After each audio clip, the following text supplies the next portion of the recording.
can't start with empty seats. Sorry, we're all watching SCOTUS blog anyway, so the Supreme Court is issuing its decisions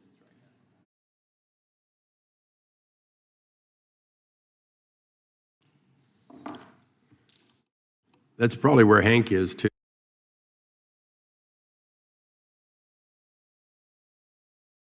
I want you to know that we did not get Spielberg to do the video for today. It was all cut and paste. So, you know, if it doesn't wow you and it looks like last weekend's comic opening, okay, what can I say?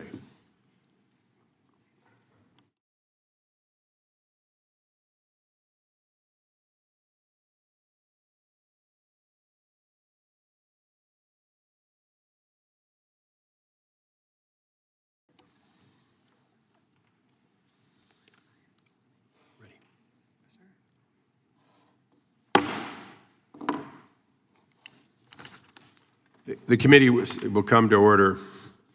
Today, the subcommittee, without objection, without objection, be authorized and declare a recess at any time. We welcome everyone here today for the Intellectual Property and Internet Subcommittee hearing, which will cover a broad range of current but important issues. Candidly, we in Congress often wait until there is a crisis to move.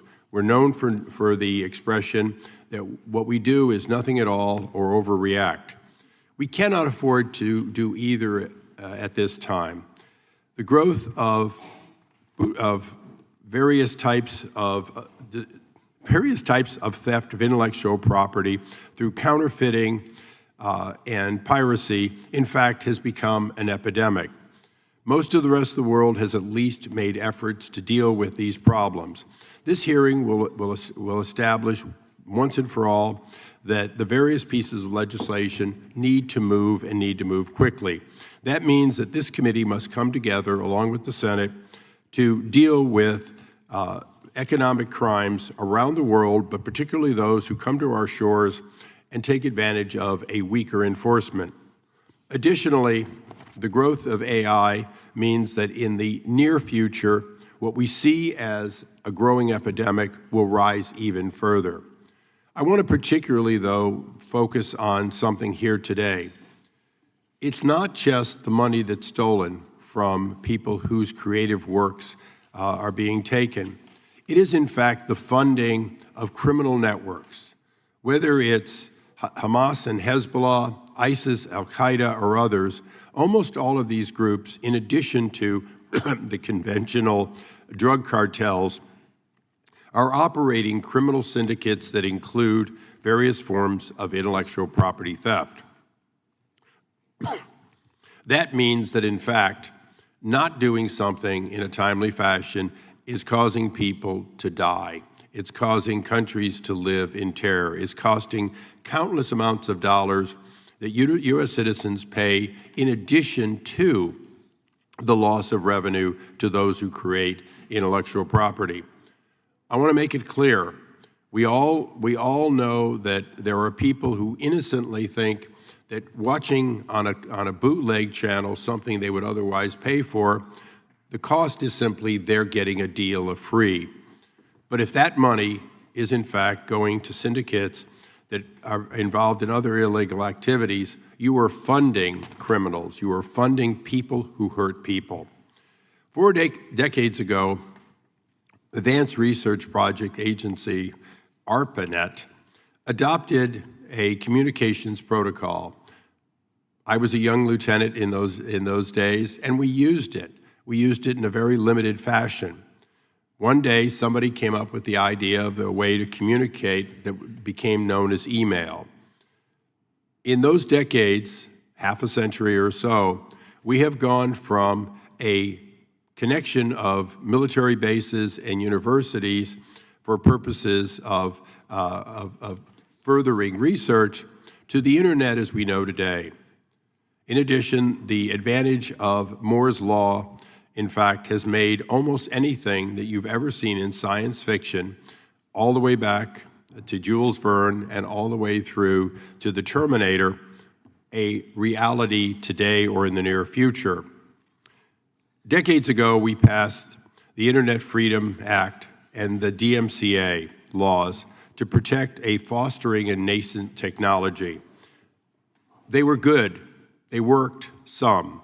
They have, in fact, been modified over times, and the notice and takedown orders have, in fact, made them more effective. The cooperation of all parties, including the Internet providers, for whom this is simply overhead, in fact, has been appreciated. It has not come without a cost. Recently, the Supreme Court made decisions that provide certainty as to, in fact, whether there is liability for various actions or inactions. We're not here to talk about that today. We are, in fact, recognizing that we have to all work together if we're going to stop copyright piracy over the Internet. Only a few days ago, I was honored to be at the White House to watch a UFC fight. It was amazing. The problem is, all over the world, people are watching those fights for free.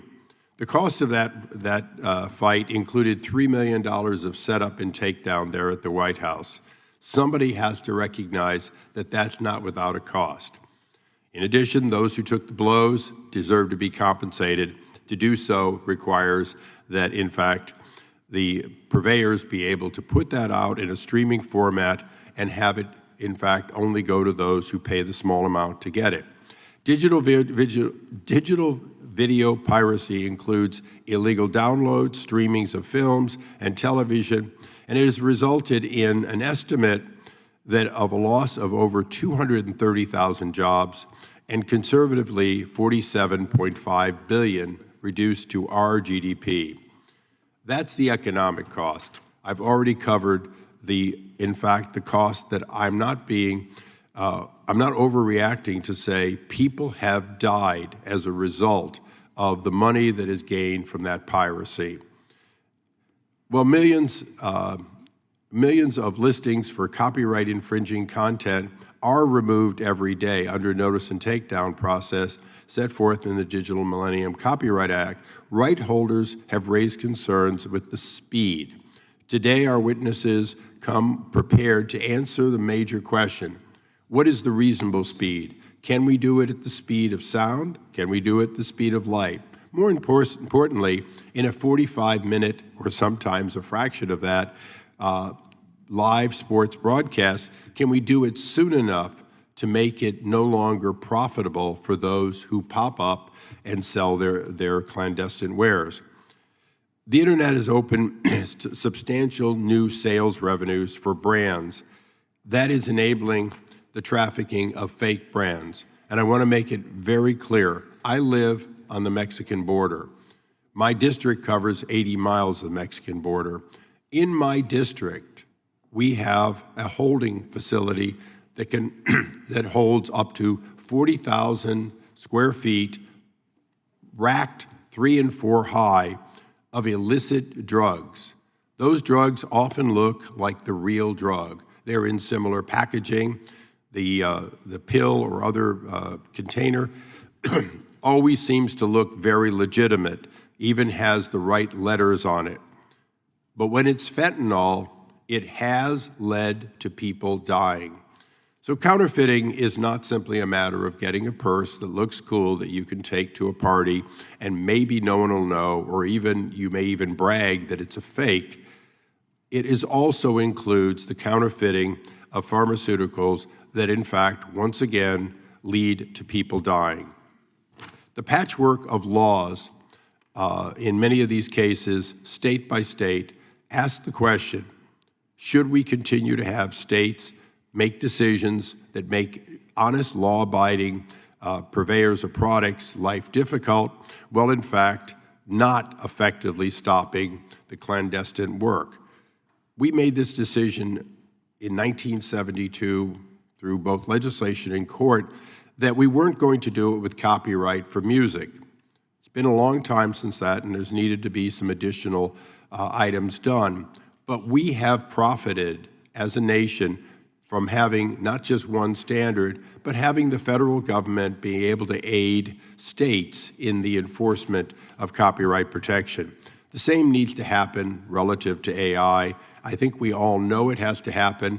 And more importantly, if we're going to protect the law-abiding citizen, we can't have it be simply an additional law on top of hodgepodge laws that in fact can create conflicts or greater regulatory requirements. There needs to be a congressional act targeted in a measured way, meaning don't overreact. Any federal legislation must balance three goals to avoid hobbling American innovation in online services and AI technology, which will, in fact, ensure the continued leadership around the globe of U.S. technology. Let's make it sure, in closing, that there is one thing beyond all that I have mentioned that is at stake, and that is global leadership. America leads the world in high tech. We do so because we welcome people from around the world to join us through immigration. Our universities are the envy of the world for both those who come and stay and those who come and go back. But that leadership is challenged by many others, but particularly by a China that in fact does not respect intellectual property, but does appreciate the innovation. They appreciate it so much, they steal it. It is Congress's responsibility, thus, to in fact make clear that that we are in a war, we're in a battle, we're in a competition against China, and we are determined to win. Before I recognize the ranking member for his opening statement, I'd like to set a tone quickly with a short video. If we could please run the video. With audio. Movies all over the world, from the last 4 Jurassic World films in too many locations to count to Twisters in the great state of Oklahoma. Filmmaking is global, but truly gifted storytelling is an American specialty and one worth protecting. I want to thank Chairman Issa and Ranking Member Johnson for your important work. Today, our filmmakers have no remedy to combat rampant competition from piracy websites based overseas, offering up exact digital copies of our work for free. This illegal marketplace is threatening the bedrock of America's creative economy. Congress has the ability to provide an effective remedy to this. Please pass the same laws already being used by our friends and allies in nearly 60 countries around the world. Site blocking legislation. Please act now to save millions of American livelihoods. Americans who get up each day to make the next dinosaur movie or sci-fi epic or rom-com that will bring joy and entertainment to audiences around the globe, all while bringing profits and jobs back to us here at home. My name is Denise Huth, and I was the executive producer of The Walking Dead, which shot almost entirely in Georgia for over a decade. I come to you today with an urgent problem and the sincere hope for your help. The United States is the best incubator of talent and innovation in the world, as evidenced by the movies and TV shows that we make here every day. On the last season of The Walking Dead, we hired almost 4,000 people in Georgia, spending over $57 million over 11 months. But even more enduring than those statistics is the fact that the little town where we shot the series, Sonoy, Georgia, was completely revitalized, from a few businesses when we arrived to becoming a thriving tourist mecca. Our local productions continue to be undermined by widespread digital piracy, accessible on websites and apps from any home with internet service. Most are based overseas, outside U.S. law enforcement's reach. The United States needs site blocking legislation, urgently. We must give our hardworking American labor force the ability to be paid fairly for their work, rather than have their success and the profits from it stolen by criminals overseas. Please protect these livelihoods, the millions of Americans working in the film and TV industry, and the vitality of the culture that we export to the world. My name is Wendy Feinerman, and I'm a film producer. America is the global leader in storytelling and innovation, and nowhere is this more evident than in the movies and TV shows that we export around the world. In all 50 states, over 2 million workers get up every day to make the entertainment that audiences love. For my most recent film, The Devil Wears Prada 2, we employed almost 1,500 local cast and crew in New York State alone. We paid more than $45 million in local wages, and the production contributed over $67 million in economic activity to the local economy. And that was just in 46 days. But this work is increasingly undermined by widespread digital piracy. Each year, this piracy causes an estimated losses of between $29 and $71 billion from the U.S. economy and costs as many as 560,000 American jobs. Congress should enact the same laws already used by our friends and allies in over 60 countries around the world. The United States needs site blocking legislation, and we need it today. We must act to stop offshore piracy. I'm asking you to protect the millions of Americans working in the industry that I love and the one that represents one of our most valuable exports. Thank you for protecting it. Hi, my name is Mark Varadian, and I'm a film producer. I want to thank Chairman Issa and Ranking Member Johnson for the important work this subcommittee has been doing to address digital piracy. Last year, I was happy to speak to visiting members of Congress at a field hearing in Los Angeles about the urgent need for a solution.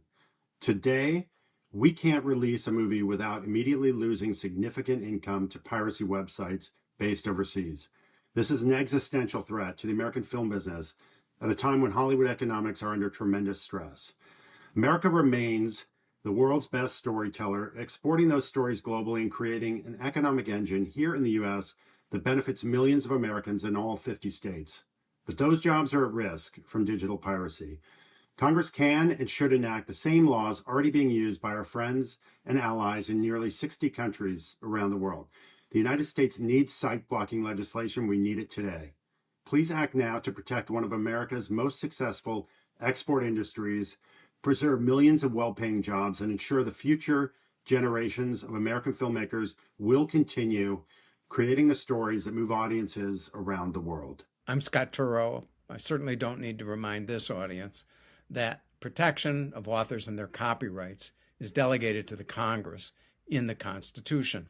It reflects the vision of our founders that an independent class of creators, supported by their audience, not by the government, not by private patrons, is essential to the flourishing of our democracy and the free flow of ideas. For more than a decade now, that constitutional vision has been jeopardized by the existence of offshore pirate sites that have sold millions of stolen ebooks without a cent in compensation to authors or their publishers. If this was a storefront selling stolen books, we'd have no hesitation about closing it down.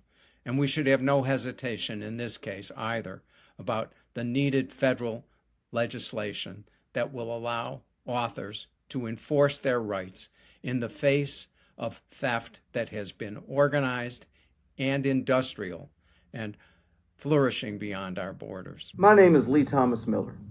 I'm the president of the Nashville Songwriters Association International, and I am an American songwriter.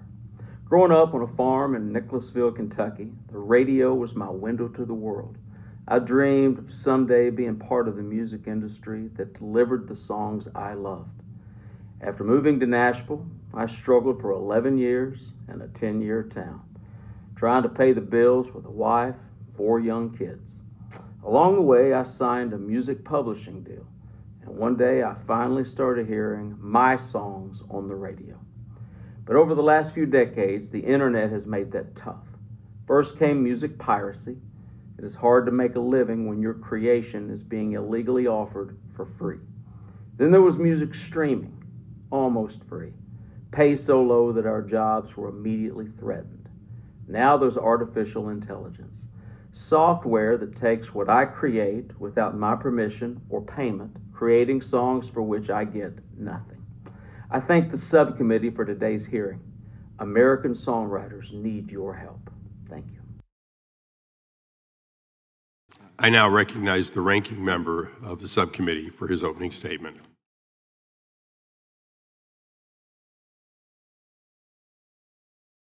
Thank you, Mr. Chairman. When the modern internet was born in January of 1983, many considered it just another Department of Defense project for the military. But thanks to taxpayer funding, the United States was able to partner with research universities and eventually private companies to harness this innovation for use by the general public. Over its first 10 years, the internet evolved from an application to compete with the Soviets to a place where people could socially connect, conduct business, and communicate with others, and even it evolved into a medium for artistic expression.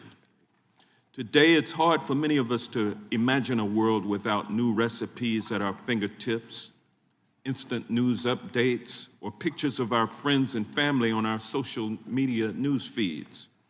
Good or bad is no longer the question. The internet is inescapable from modern society. This is quickly becoming the same with generative artificial intelligence, which has been adopted by businesses and consumers alike in just a few short years. Even with widespread adoption of transformative technology, it is imperative that we continue to protect rights holders when technology is used to steal intellectual property, defraud consumers, and increase inequality. Products available online from a trusted website can seem identical to those at brick and mortar stores, but instead are produced with harmful chemicals or contain dangerous malware. These nearly identical knockoffs can damage your favorite brand's reputation and harm their ability to stay in business. Websites that miraculously have Project Hail Mary streaming for free really are too good to be true. And that product with Tom Hanks in the commercial may not have actually been endorsed by Tom Hanks, just a replica created with AI. Some of these may seem harmless at first glance, but they matter to me and my constituents. Film and TV spending in Georgia, the Hollywood of the South, hit $4.4 billion in 2022 with 412 productions, but increased costs have devastated our film and TV market. Spending was down $2.3 billion in the last fiscal year with just 245 productions. Our writers and actors need jobs to keep creating, and market changes have made that all the more difficult to achieve. Across creative industries, innovators from writers and software developers to musicians and painters are watching their works used to train AI models for free, while the barrier to entry gets higher and higher. If Congress's role today is to play armchair psychologist to the internet's midlife crisis, it is imperative we view harms to creators as the symptom of a more pernicious disease. The question we should be asking ourselves is, are the innovations before us serving the American people, or do they exclusively benefit a small handful of the wealthiest, most powerful corporations and individuals in the world? Georgia's 11 million plus residents have a median household income of just under $82,000. Mark Zuckerberg is worth $220 billion as of December 2025. Groceries in Georgia were found to be the 11th highest in the country earlier this month. Elon Musk just became the world's first trillionaire. Homes in 79% of Georgia's counties are considered unaffordable for the average worker. Jeff Bezos just spent an estimated nearly $50 million on his wedding. Americans are clearly facing an affordability crisis, but those at the very top are doing well and getting wealthier and wealthier every day. The price of everyday consumer devices, such as your laptops and computers, have continued to climb, now to an estimated 15 to 25%.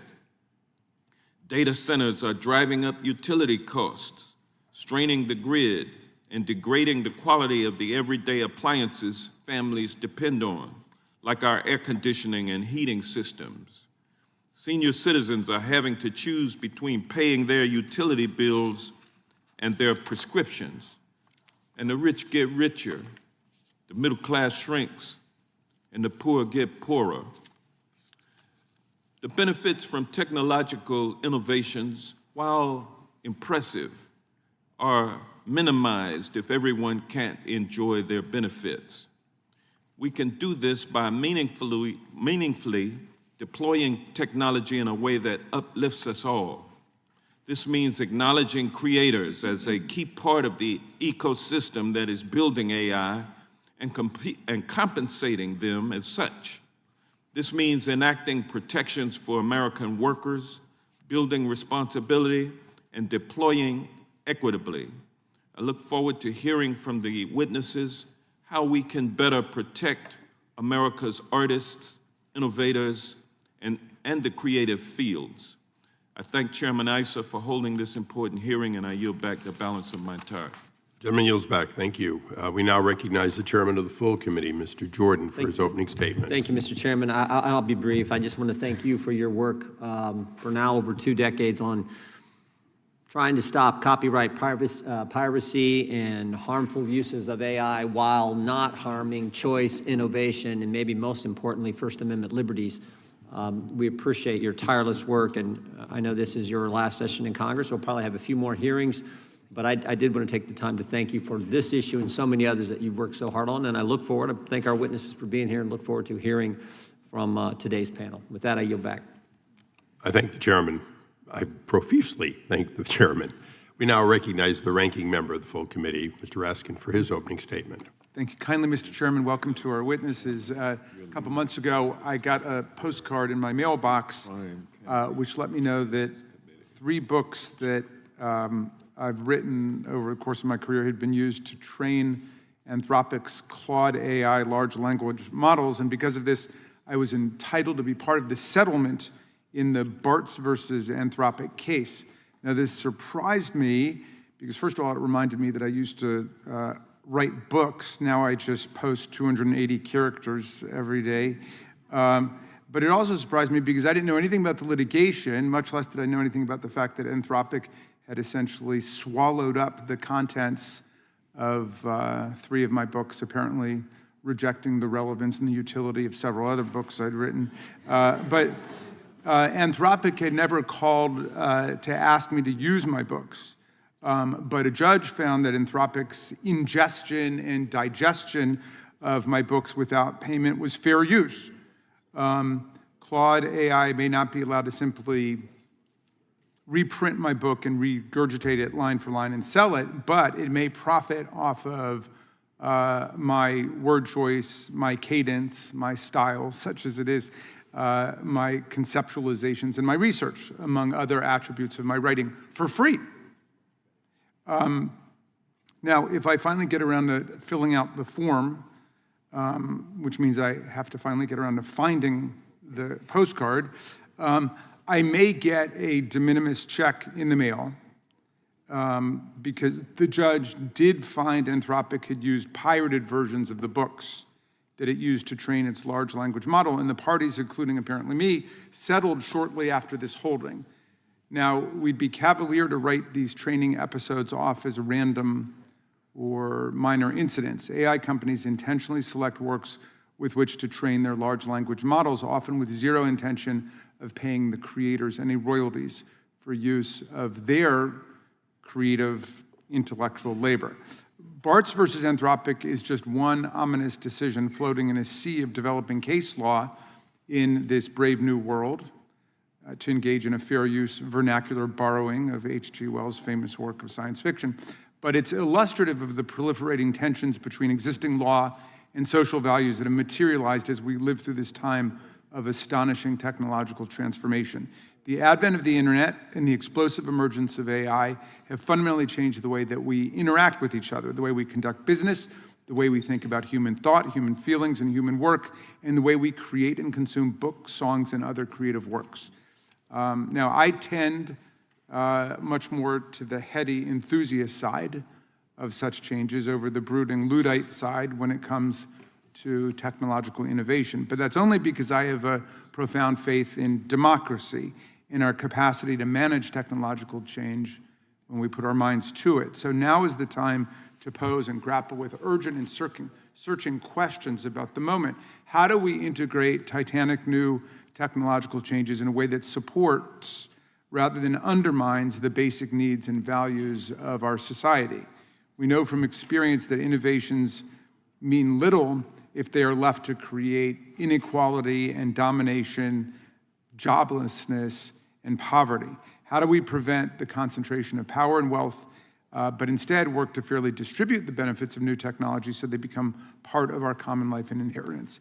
In this new era, we must ask ourselves what is fair and what is just and what will secure the greatest good to the greatest number of people. And that's what I hope we will be doing today. When the DMCA became governing copyright law nearly 30 years ago, dangerous products and merchandise that infringed on intellectual property rights overwhelmingly had to be bought in person.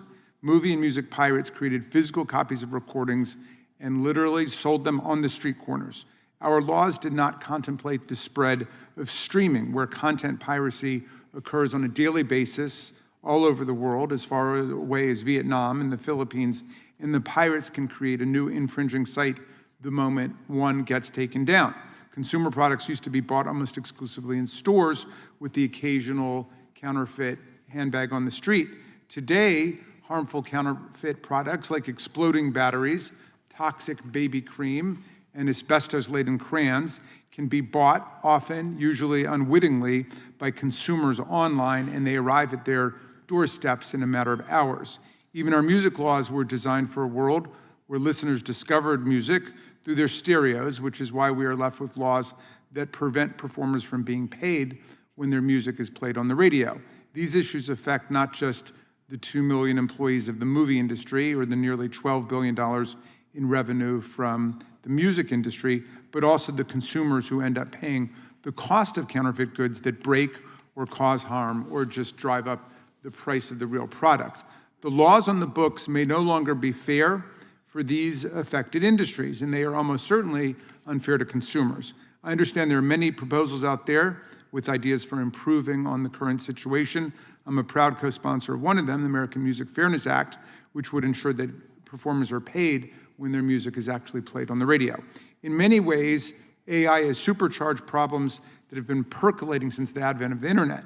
Generative AI models allow us to use the internet faster, more accurately, and beyond our individual technological capacities, but our laws have not kept pace with all the changes. Our intellectual property laws were created at a time when it was safe to presume that one must be human to have cognition and an intellect.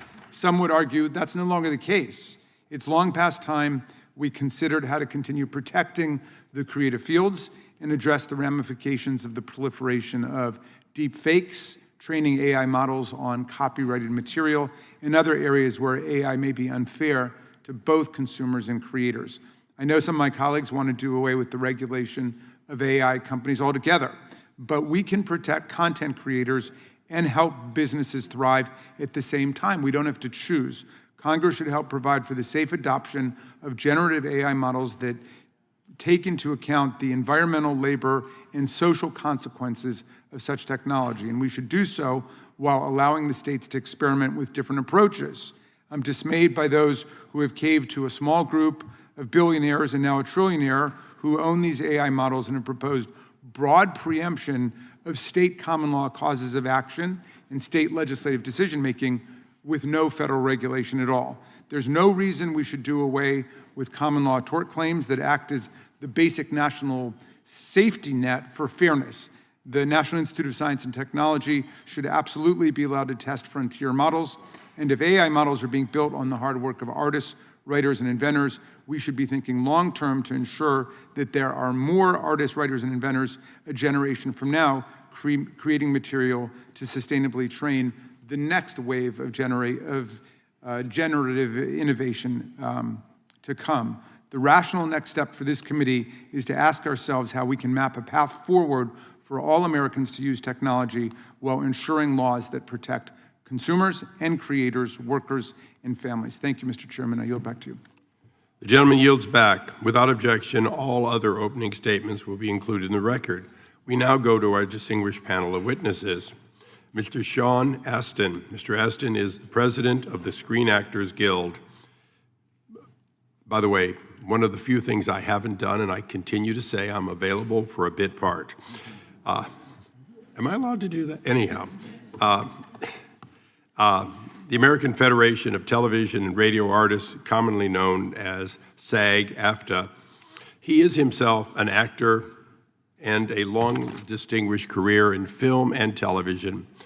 To name just a few, he has appeared in The Goonies, Rudy. By the way, we're going to talk about Rudy. That's going to happen. How can we not? Even if you didn't go to the right college. The Lord of the Rings trilogy, Stranger Things, Teenage Mutant Ninja Turtles, and many more. Thank you for being here as a well-knowledgeable expert witness in addition to your current role. Mr. Chris Floyd. Mr. Floyd is a legal and business strategy advisor to Ablin Entertainment and film and television production company. Basically, he's Steven Spielberg's most trusted advisor. He previously served as the chief operating officer and general counsel at the partnership for a decade and held various positions with DreamWorks Studios, Universal Pictures, Paramount, and Walt Disney Productions. Welcome.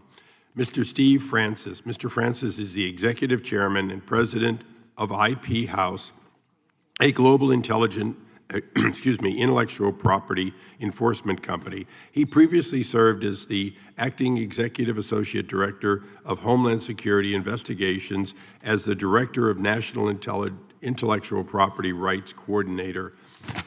Thank you and very much welcome. Mr.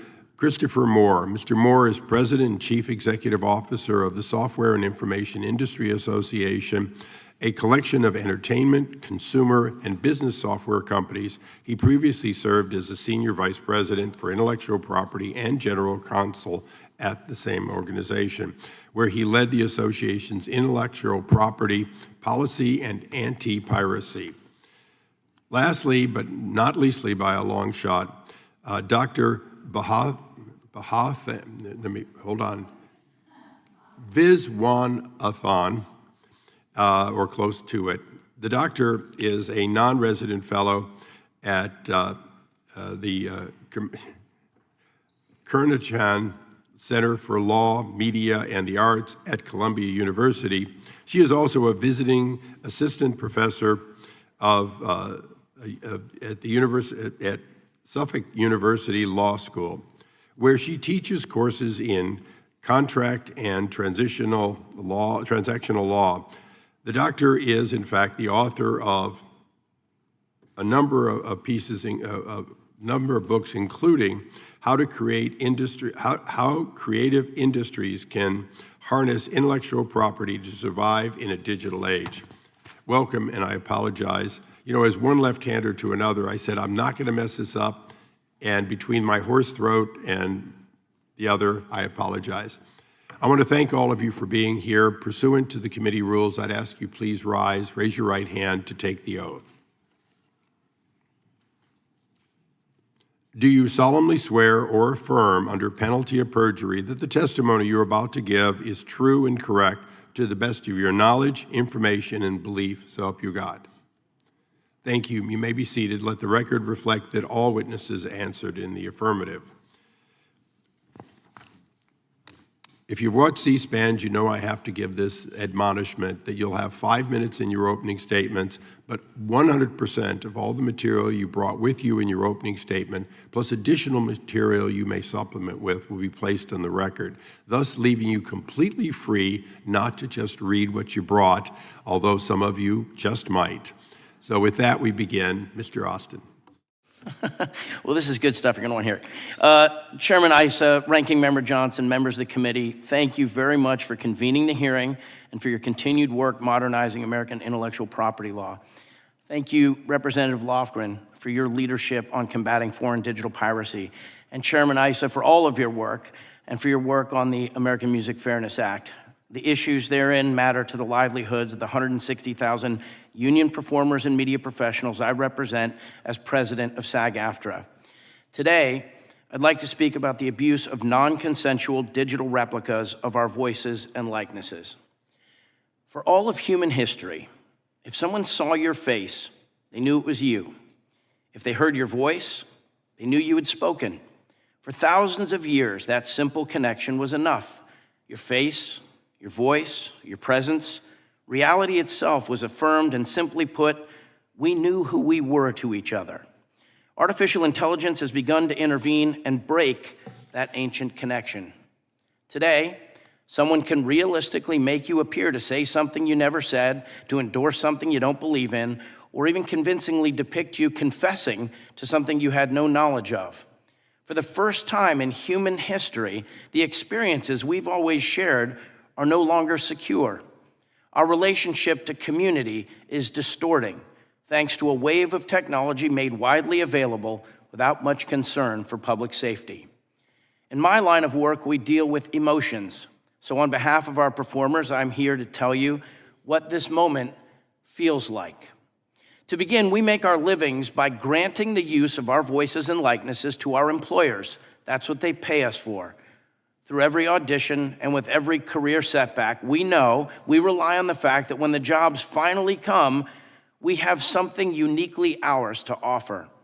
Now imagine a performer waking up one morning to discover on their phone a version of themselves that never was, but they're watching it, and so is the rest of the world. The voice and face are a perfect match. For the performer, it's a moment of terror. Who is seeing it? Will anyone ever hire them again? Will their reputation built over a lifetime be destroyed in a moment? Every casting director, every producer, every executive, every member of the public can see it. Even their family may hesitate for a moment, but they can reach for something deeper. He would never say that. That's not who she is. But who are we? Think about anyone you love. Your understanding of them is built from memory. Imagine that memory being contaminated. The thing that brings us back to the real person is our faith in who they truly are. In the world of deepfakes, the damage is done instantly and without mercy. The public has no obligation to discover the truth about someone. They just keep scrolling. Our members have no ability to protect themselves from this kind of abuse. Neither does the teenager humiliated by a fabricated image. Neither do parents trying to protect their children. Neither does anyone whose reputation can be threatened by a digital replica they never authorized. Artificial intelligence is changing the way human beings experience life. We all know that this moment demands wisdom and action. Technology is not our enemy. Throughout our history, America has chosen both innovation and responsibility, usually, sadly, only after ordinary people have suffered some calamity. But there is a right path. It is obvious that civilization is in the throes of a technological whirlwind, the likes of which we have never seen. And as of this moment, Americans are being forced to surrender their basic relationship to one another. We don't want to stop progress. We need to civilize it.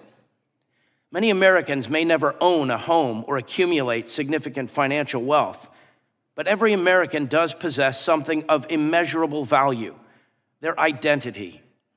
That God-given gift really should belong to us. And surely we can all agree that no one else should be permitted to commercially exploit our identity without consent. In the world of entertainment, our image and likeness have been the substance of our transactions, but in the wild, we do not own them. We should, and you can make it so. Members of the committee, what I'm saying about this moment and about who we are is that every human being should remain the author of their own existence. Reality should remain verifiable. Consent is not a nuisance. Reputation matters, and truth is truth, and it's worth protecting. Thank you very much. I thank the gentleman. Mr. Floyd.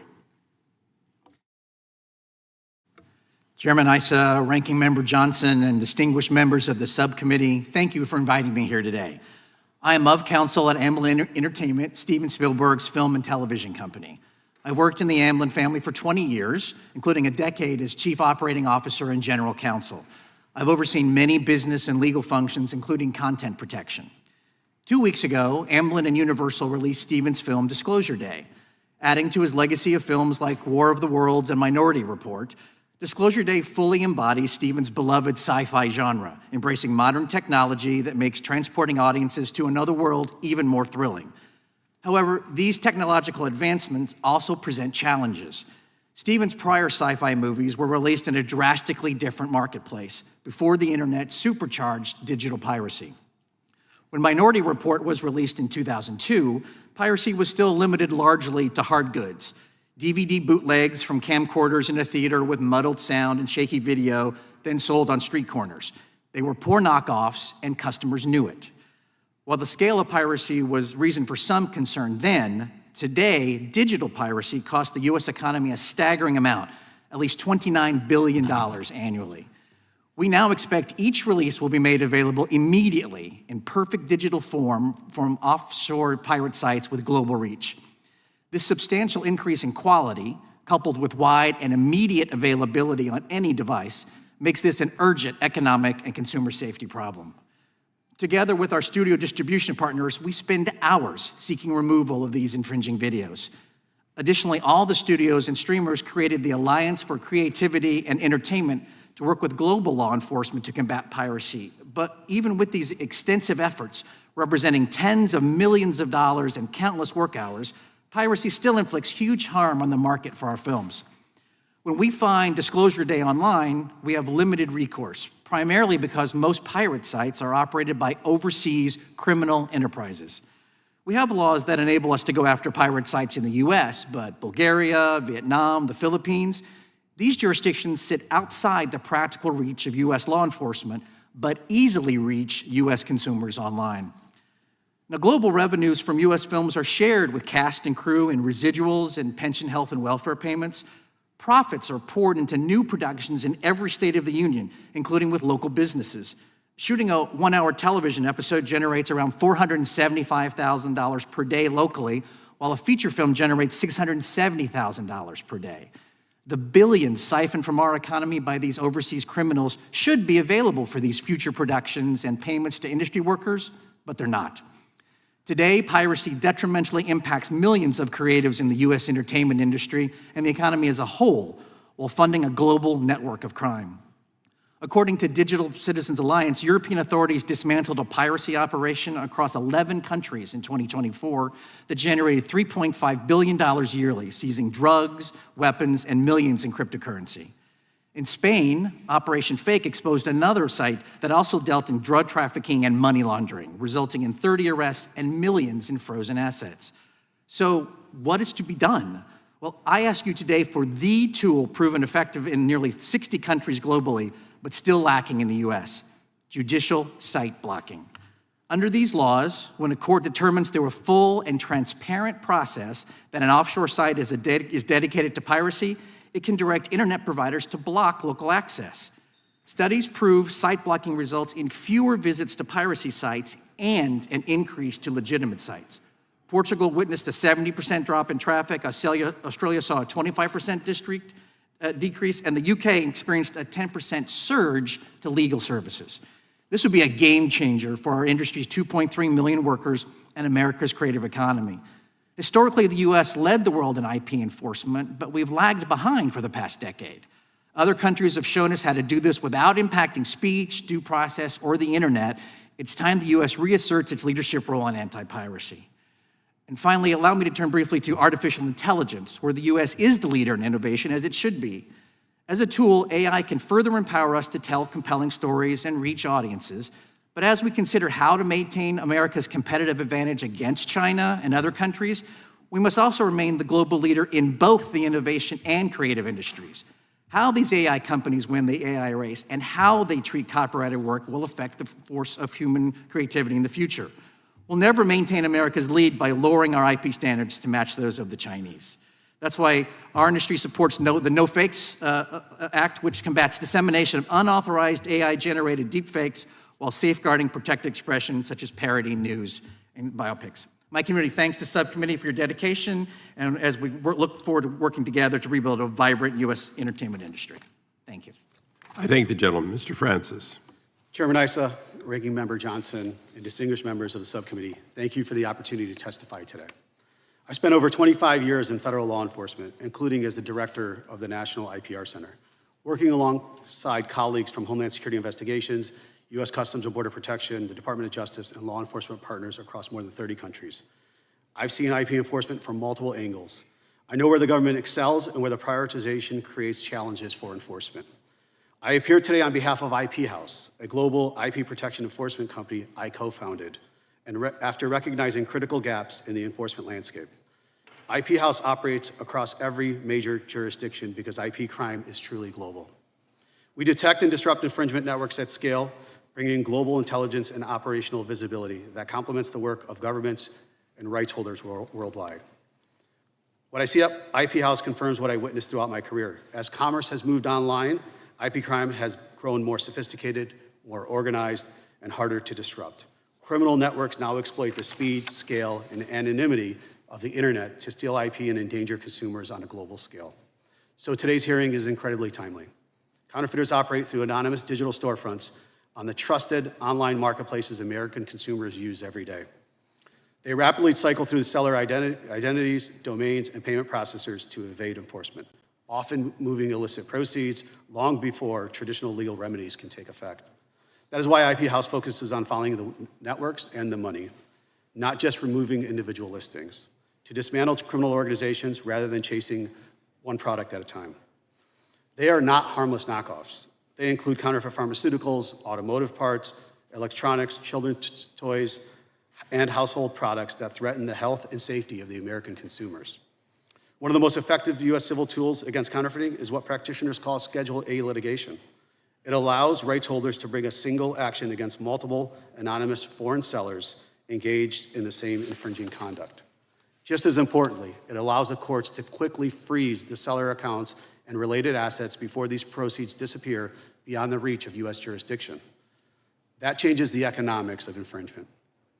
Without this tool, rights holders are forced to file dozens or even hundreds of nearly identical lawsuits against anonymous defendants who have moved assets and simply reappear under new identities faster than the courts can reach a judgment. Schedule A is one of the few law enforcement tools capable of matching the speed, scale, and anonymity of today's online infringers while preserving judicial efficiency and due process. Online piracy presents an equally sophisticated challenge. Our recent Organized Piracy Crime Report, published with the Digital Citizens Alliance, demonstrates that many of today's piracy operations have evolved into criminal enterprises built on the systematic theft of American intellectual property. A single network we examined reached more than 22 million subscribers and generated roughly $288 million a month. When law enforcement dismantled that operation, they uncovered drugs, weapons, and cryptocurrency, evidence that these organizations are engaged in far more copyright infringement. Large-scale piracy networks view IP theft as low-risk, high-reward criminal enterprise. And changing the calculation is what IP House was built to do. The enforcement gap is real and measurable. Rights holders are stuck with reactive platform tools that provide relief measured in just hours. More than 40 peer nations now use court-ordered site blocking to cut off foreign, fully infringing content sites and services at the source. The results have been significant. In the UK, traffic to the targeted piracy fell nearly 89% after blocking orders took effect. The United States has not kept pace with its international partners, leaving creators, consumers, and businesses at a competitive disadvantage. Meanwhile, criminal organizations are now using generative AI to accelerate infringement to an unprecedented scale. These include mass-produced counterfeit listings and brand impersonation to synthetic media, as well as the name, image, and likeness violations. While the technology is new, the underlying challenge is not. Bad actors continue to exploit innovation faster than our enforcement tools can adapt. I hope my testimony today provides the subcommittee with an operational perspective on how today's online infringement networks actually function, where the current enforcement tools are succeeding and where meaningful gaps remain. IP House is committed to working with Congress to ensure American innovators, creators, consumers, and businesses are protected in the digital age. Thank you, and I welcome you. Thank you, Ms. Young. Yield back. Mr. Moore. Chairman Issa, Ranking Member Johnson, and members of the subcommittee, thank you for the opportunity to appear here today. Before I get into the substance, I just want to take a moment to thank you, Mr. Chairman, on behalf of our members. You've been a genuine ally to us on patents and a straight shooter even when we've disagreed. That leadership shows up here too, convening roundtables on foreign piracy. advancing thoughtful site blocking discussions, and choosing an educational hearing over a rush to markup. It's been a privilege to work with you, and we're grateful for the way that you've sought to both protect and advance American innovation. SIA represents more than 350 companies in the business of information, AI developers, publishers, financial data firms, and software creators. Unusually for a technology trade association, our members sit on both sides of many IP issues. We have platforms that distribute works and their rights holders. Some of our members have both functions. Over the course of our 40-year existence, we've seen a lot of technological change that's affected member operations, some of which caused them to bring competing worldviews. When examining new IP and other policy proposals, we tend to ask the same questions every time. Does existing law already address the harm? What new risk does the technology create? And what limits make a statute both effective and constitutional? I'm going to briefly highlight two areas. 2 years ago, SIA testified in front of this committee about unauthorized digital replicas. And on digital replicas, the harm that these unauthorized uses cause is real. These AI-generated voices and likenesses are already defrauding consumers and exploiting performers. We support the creation of a federal right here, and we supported the Take It Down Act last year as proof Congress can build precise, targeted tools for AI-enabled harms. In terms of vehicles that have recently moved, the No Fakes Act has received a lot of attention. But from our perspective, there are 4 problems that remain, and each one is fixable. First, the preemption clause grandfathers in existing state law and only displaces state regimes for expressive works, so the bill doesn't really deliver on the promise of a national standard. Second, the counter-notification safeguard against wrongful takedowns only exists inside the bill's safe harbor framework.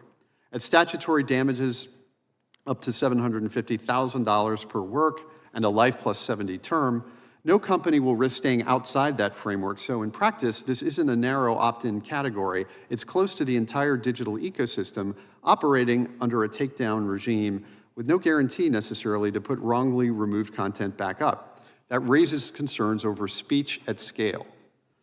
Third, there's no general intent requirement, risking liability for general purpose AI tools and inadvertent lookalikes alongside the actual bad actors. And fourth, again, this goes to scope, the bill's framed as touching only user content platforms, but it reaches deep into the broader digital economy and shifts Section 230 treatment along the way. We don't have a problem with that resolution, but it emphasizes the importance of getting the details right.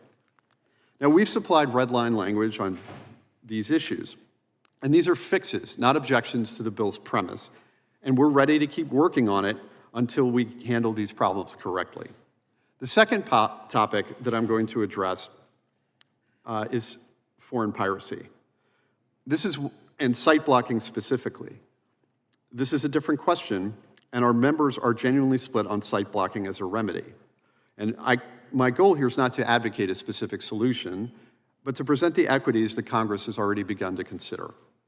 First, the underlying problem is real. These pirate sites sit outside US courts' reach, and they keep operating through mirror domains and offshore hosting, no matter how many times they're shut down.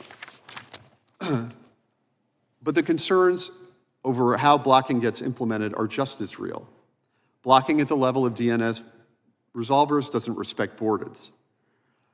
Targets increasingly share cloud infrastructure with thousands of unrelated lawful sites, so a narrow order can have overbroad effects. And foreign experience shows that legitimate services can get swept up by mistake. So we're not here to endorse or oppose a specific proposal. We're here to say that if Congress moves forward, 4 guardrails should be non-negotiable. Real judicial process with some adversarial testing, not rubber stamp petitions, targeting precise enough to protect shared infrastructure and lawful content, strong good faith safe harbors for the providers required to comply, and no mandate for a single government prescribed technical method. On both issues, our position is the same: get the goal right, get the mechanism right, and we all win. And our members are going to have to operate under whatever regime Congress creates. Thank you again for the opportunity to testify, and I welcome your questions. Thank you. Dr. Viswanathan. Chairman Issa, Ranking Member Jordan, Ranking Member Raskin, thank you, Johnson, pardon me. It's catching. Thank you so much for having me. My name is Bhamathi Viswanathan. I teach at Suffolk Law School, where I teach copyright law, constitutional law, contracts, and artificial intelligence in the law. Happily for all of us, I'm here today to talk about contracts and copyright, both, and not constitutional law. And I want to frame this with 3 thoughts quickly, and then I'm going to move on to 3 potential solutions that I see. The framing is, I'm going to take it from the title of this hearing, which struck me, the midlife crisis question. Those of us who sit around thinking about our midlives sometimes think of midlife as both a crisis sometimes, but also an opportunity. It's an opportunity to rethink, and it's a very strategic moment for us to rethink. Disruption, as we found with the internet 40 years ago, which is how we framed this hearing, begins with opportunity, and it begins with innovation. It also begins with disruption. And we're at another moment and another inflection point. And I want to frame this by saying, we're not talking about one industry, we're talking about two critical industries. So, Mr. Issa, you said that America leads the world in high tech. Yes, we also lead the world in arts and entertainment, in culture.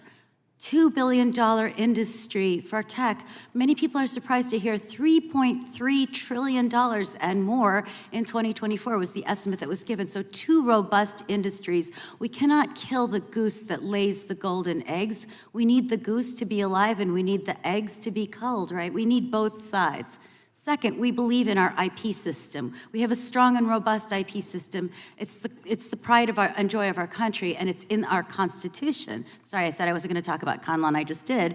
But we believe in the patent system. The patent system is strong and robust. We need to make sure that the copyright side is strong and robust, too. We can't just throw up and scrap it at the behest of a few tech companies that say, oh, we're going to lose the arms race. There are multiple arms races going on here. Our arts and culture, no one compares to it. K-pop, Bollywood, Eurovision, sorry, nothing is as great as our export of IP in both areas of technology and culture. It's a new time, we need new rights, and importantly, we need new enforcement mechanisms. So let me get to my 3 solutions that I think are strong on the table and that we should really contemplate right now as urgent. The first, as you've heard my fellow panelists speak about, judicial site blocking. For those of you who don't know what that is, it's a process through which you ask a court to stop an infringing website. You know already that it exists almost exclusively to disseminate infringing materials. So you're worried about a bad actor here. And there are due process steps in place to say, okay, we need to make sure that's true. But once we've made sure that's true, what can we do? We can ask a court to say, through a no-fault process, without seeking damages, you need to shut this down, because we can't. We can't go after these bad actors. They're often extraterritorial. We really have no other recourse. Over 50 countries have adopted it, as you've heard. The U.S. Copyright Office has written a letter of support to you, Congress, about it. It's timely, and I think it's a fair and reasonable balanced solution. Second, I'm going to talk very quickly about digital replicas because I know you've heard about them a lot. They are a problem. They affect people, and because we are people, we have personal property rights in our identity and in our autonomy. Let's not forget why this exists. It's rights in ourselves. As Mr. Astin said, we have human rights, and those rights deserve to be federalized. They deserve to be made into a federal property right, and this needs to be made something that occurs across the country. We can carve out First Amendment concerns. We can carve out the scope of it, but it's something that needs to be addressed now. Thirdly, and perhaps nearest and dearest to my heart, is the question of the treatment of the ingestion of copyrighted materials by large language models, LLMs. What does that mean? We use this word a lot. We say LLMs train themselves on copyrighted materials. Well, they can train, but just like the rest of us who train, they have to pay for the training. Licensing agreements need to flourish. They are beginning to happen. We need to make sure that creators creators who create the stuff that we consume are compensated. Small creators too, not just large intermediaries, and we need to do that now. There's a lot of court cases pending, as Mr. Raskin said, fair use cases, but we also need to make sure that there are licensing and market-based solutions that make it fair for all of us. Thank you so much for giving me the time to hear. Thank you, Doctor. We will now proceed under the 5-minute rule for questions. By mutual agreement, we will go to the gentleman from Virginia, Mr. Klein, first. Thank you, Mr. Chairman. Thank you for your leadership on this issue. You've given us a historical perspective that dates back many decades, and I know many here and watching have been a large part of that history. And so, as you said in your opening remarks, it's important to remember that history, but also to be cautious in any movement that we take moving forward, recognizing that the DMCA, notice and takedown, all of these things that were put in place 20 years ago may need updating, but don't need wholesale replacing. Not going to throw out the baby with the bathwater, the goose that laid the golden eggs, whatever metaphor we want to use. Mr. Moore, in Cox versus Sony this spring, Supreme Court held 9-0 that an internet service provider is not contributory liable for its users' piracy unless it induced the infringement or tailored its service to it, which retired the older knowledge plus material contribution theory. With that route against intermediates now narrowed, does a no-fault judicial remedy to restrict access to foreign piracy sites become both the cleaner legal tool and the more realistic one, since it turns on blocking rather than on anyone's fault? So I think certainly from the rights holder side of our constituency, that is exactly how they view the significance of the Cox decision. I will say that for the platforms that we represent, that they're the problem, however, of these offshore sites existed well before the Cox decision was decided. And the folks that are, the folks like Sci-Hub or that I mentioned in my testimony and the other sites that are ripping off the other folks on this panel don't care about Cox. And so that's really the reason for the from the copyright owner side for the push for site blocking orders, because they need a way to get at websites that U.S. courts can't reach. Because if these websites existed in the United States, they would not last long. You're absolutely right. And the chairman led a delegation of members on a visit to the UK and other countries more than a year ago, and to see firsthand how their site blocking regimes are working. And what we saw very clearly was that these remedies can work to reduce traffic to foreign pirate sites and increase traffic to legitimate sites, while safeguarding speech, due process, and legitimate internet activities, all without imposing undue burden or liability risks on the ISPs that are directed to implement the court orders. My understanding is that liability concerns on the part of domestic ISPs has been the most significant impediment to advancing legislation in the U.S., though I'm also told that the proposals offered to date in the House and Senate all include provisions to address that concern. My questions are these. First, do we now know enough from the experience of the many foreign jurisdictions that have implemented this remedy successfully over the last 15 years that we can confidently move forward with the U.S. legislation and avoid any unintended consequences? And two, in light of the Cox decision, is the concern about ISP liability now a moot issue? I'm not sure I understand the second part of that question. With respect to the first part, I think, as my testimony makes clear, I'm not in a position where I can say a bill is good, a bill is bad. But what I can say is, is that a bill that contains the guardrails is one that I believe Congress can advance. And those guardrails, I mentioned in the opening, but adversarial testing, the targeting is the biggest concern, because the internet architecture, again, from the kind of infrastructure / internet side of our membership, right? the architecture of the internet is designed to efficiently distribute, not necessarily, it's not designed to throttle. And so the risk then of overblocking because of that architecture and liability for overblocking from the standpoint of those providers is real.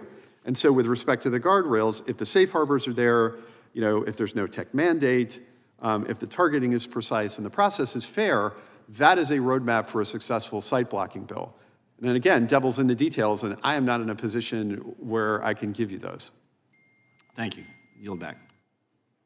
Gentleman yields back. We now go to the ranking member of the subcommittee, Mr. Johnson, for his 5 minutes. Thank you, Mr. Chairman. Professor Viswanathan, AI systems require massive amounts of data for their training and development. And AI companies are continuing to train on copyrighted material to release better and better models.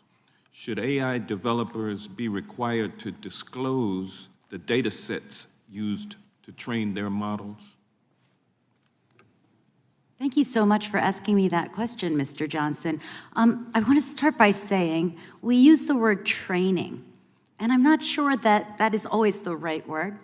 They do ingest enormous amounts of material to generate what they generate. But when we train, when you and I train, when we learn, when we go use things, we pay for those materials. We license them or we buy them. I buy a book in the bookstore, I use it in the library, which has already paid a licensing fee. I am training in a respect, but that's not the same thing that the AI companies are doing. What they're doing is they're gobbling up huge amounts of material. Do they need to disclose their data sets? Yes, that's, I think, one part of it. I think that in the fair use cases I've been talking about that Mr. Raskin was just referring to the one where his books were ingested, right? What happened there? I don't think they ever paid you for those books. You will be paid, go find that postcard in the settlement, because the point is, right, it's not just disclosing what they trained on. By the way, in the Bart's case, we found that they were in fact training on pirate sites as well, right? So we're learning what they're training on, and it's not good. But they should also be made to realize that you can't just take it. It's not a get out of jail for free card to say, oh, it's expensive to license. They need to license the materials that they're using, as one does. It needs to, I think market-based solutions are the preferred solution because parties come to them, but we need to monitor what in fact they're doing. I think disclosure is a part of that, but not the entire story. I think it's an important part of it. But most of all, I think we need to recognize that harm is being done to the markets, the actual and potential markets of copyright holders. That is not what fair use in the copyright fair use term was ever legally or in the spirit meant to have happen, right? It was not meant to be it's beneficial and so you get to use it for free. It's beneficial, but it's also valuable and the value needs to be paid. Thank you. Mr. Floyd, how has the proliferation of internet piracy changed the way that movies are made?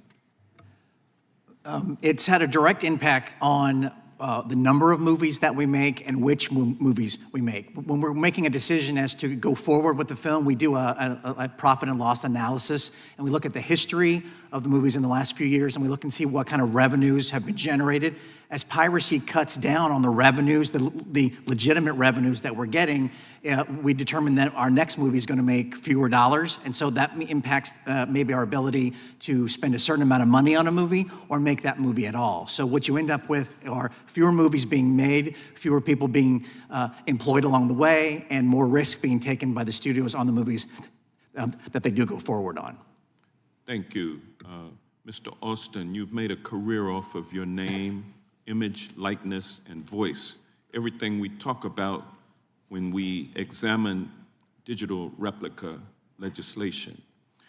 What about individuals whose names or likenesses is not a commercial business? Do you think those individuals need to be protected as well? Absolutely. They need it as much, if not more. I mean, yes. If you're, I mentioned in my testimony that if you're a teenager somewhere in your district, for example, and for whatever reason, with very little difficulty someone's able to depict you as you, not you, this imagined teenager, saying or doing something, or you too, everyone in here. I mean, we traffic in our identity and our reputations all the time. Well, so does a 14-year-old kid. And yet these big platforms benefit financially from when some horrible, depiction is done of them, and they have no ability to do anything about it. So yes, they should have their identity protected there as a right. Thanks. Thank you. I yield back. The gentleman yields back. We now go to the gentleman from Wisconsin, Mr. Fitzgerald. Thank you, Chairman. I just wanted to go back to February of 2024 for a moment, because that's when our committee first began discussing the issue of AI and digital replicas.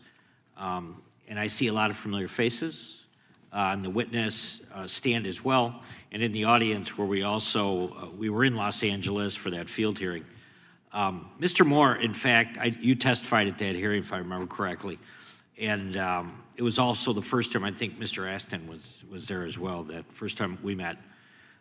Mr. Moore, let me start with you. When you testified in 2024 at that field hearing, you mentioned that there are already a number of state and federal laws that address many of the concerns with digital replicas.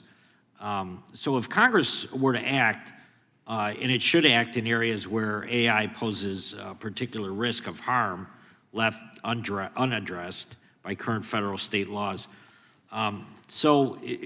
Is that still kind of your testimony today, or has anything changed in the past 2 years since we last debated kind of the issue of AI?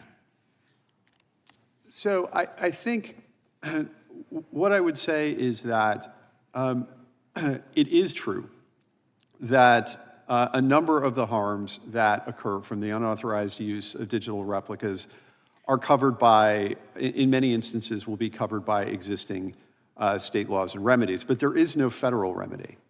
And that presents an opportunity for Congress to present a uniform rule and uniform protection, which will benefit both the folks who are injured and the businesses that actually have to implement this by a uniform set of rules and a clear standard of what's allowed and what's not allowed. And in order to do that, there are a number of equities that this body will have to balance. But our members view the current state of digital replica law as an opportunity to legislate constructively. Mr. Astin, let me come to you. I remember that we were able to visit in LA. I know this is kind of general and wide open, but why is the federal digital replica right? Why is it important to you and those that are in the entertainment industry right now? What's prompting people to kind of move in one direction or another? Well, every day we're having our images and our voices and our faces and us created, fictitiously in ways that people can't tell the difference.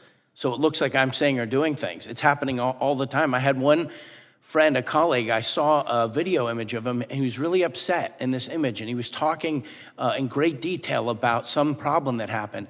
And I called him up, and I said, "Hey, man, are you okay?" And he goes, "Yeah, what are you talking about?" And I said, "Well, I saw that you were so upset about this thing." He said, "No, I wasn't." I said, "You were sitting in this room, and there was a thing behind you?" He said, "No, it wasn't." And his wife walks in and says, "I can't believe you fell for that fake."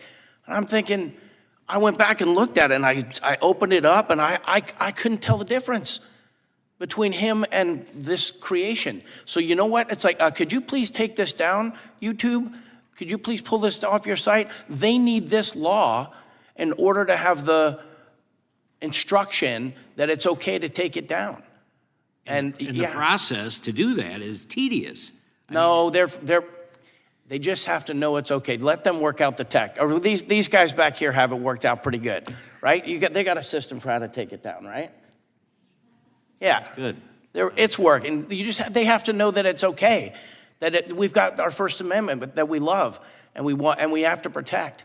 And the First Amendment is implicated in this No-Fix Act in both directions. You have to be able to do satire, tell the news. You have to be able to tell historical things. You have to be able to do all these things. You also can't rob someone else of their First Amendment right by having it misrepresented as them. So it needs to be clarified for these companies where this country stands in federal law on the nature of, intellectual property, individual intellectual property. Very well Thank you said. for asking. Very well said. I'll yield back, Chair. Would the gentleman yield? I do yield. I just want to cover one thing. Doctor, you said you're not going to do Constitution, but since you're here, I'm going to pinch you a little bit.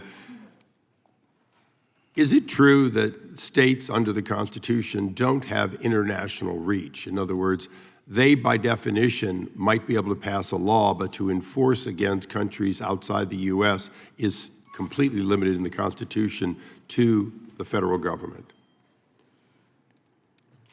I invite you to my con law class next year, and we'll talk. It's still to a certain extent an open question, but yes, what you're saying is essentially true.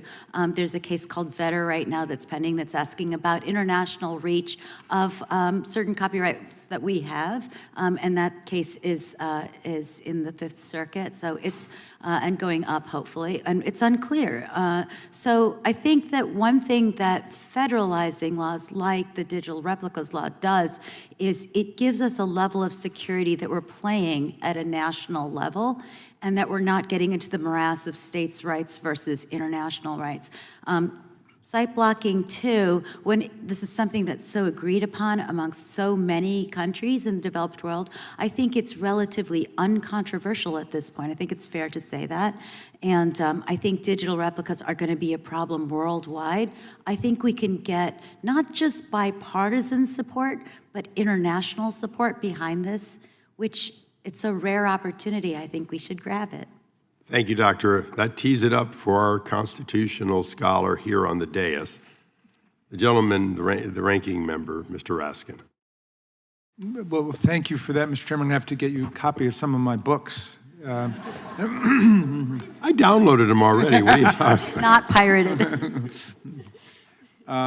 So, Professor Viswanathan, the Northern District Court in California held in Bartz versus Anthropic that the use of copyrighted works for AI training constitutes fair use. You just voiced your skepticism about thinking that it is training. But according to the court, Anthropic is permitted to purchase a copy of a book and then use that work to train the model on language, writing, and story. Do you agree with the court's conclusion? Is that the right analysis? That's not constitutional. That's a leading question. Yeah. I think that courts are struggling, and they're struggling for the same reason we are. The court said, to be accurate, that it was transformative, but it's still a question about fair use. Y'all, for those of you who are not copyright people, I'm sorry for you, but there's still time, and I will help you through this, right? So you say, I say to you, you infringed. And you say, well, you're right, I did, but I did it for good reason. It's an affirmative defense, and it has 4 prongs to it. The biggest ones are, did you do something really important, transformative? Did you change it in some meaningful way that makes it important that we preserve that? And the 4th factor is, does it affect the market? And I want to point this out, actual or potential market, right? For the work, for the original work. The courts are confused and they're concerned because they see the effect on potential markets. At least the Bartz court does, right? What's the potential market? You could license that work otherwise. All right, so are there licensing regimes in copyright law that can serve as a model? Absolutely there are. There are licensing regimes that exist right now. You just asked someone a couple moments ago, how are movies made? They license and cross-license all the time. That's how movies get made. When you embed a piece of song into a movie, you license it, you cross-license it. So there are regimes that exist, and fair use is not an open and shut case. There's over 100 cases that are pending right now. All right, so let me just ask you, are we going to be able to get to the solution within the existing contours of copyright law, or do we need to legislate to address the brave new world we're in? It's hard because we're at a moment right now where we want to go with a light hand because we don't want to hamper innovation. We'd like to encourage licensing regimes.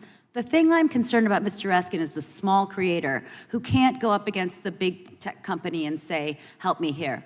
There are also, by the way, schemes to help pay small creators.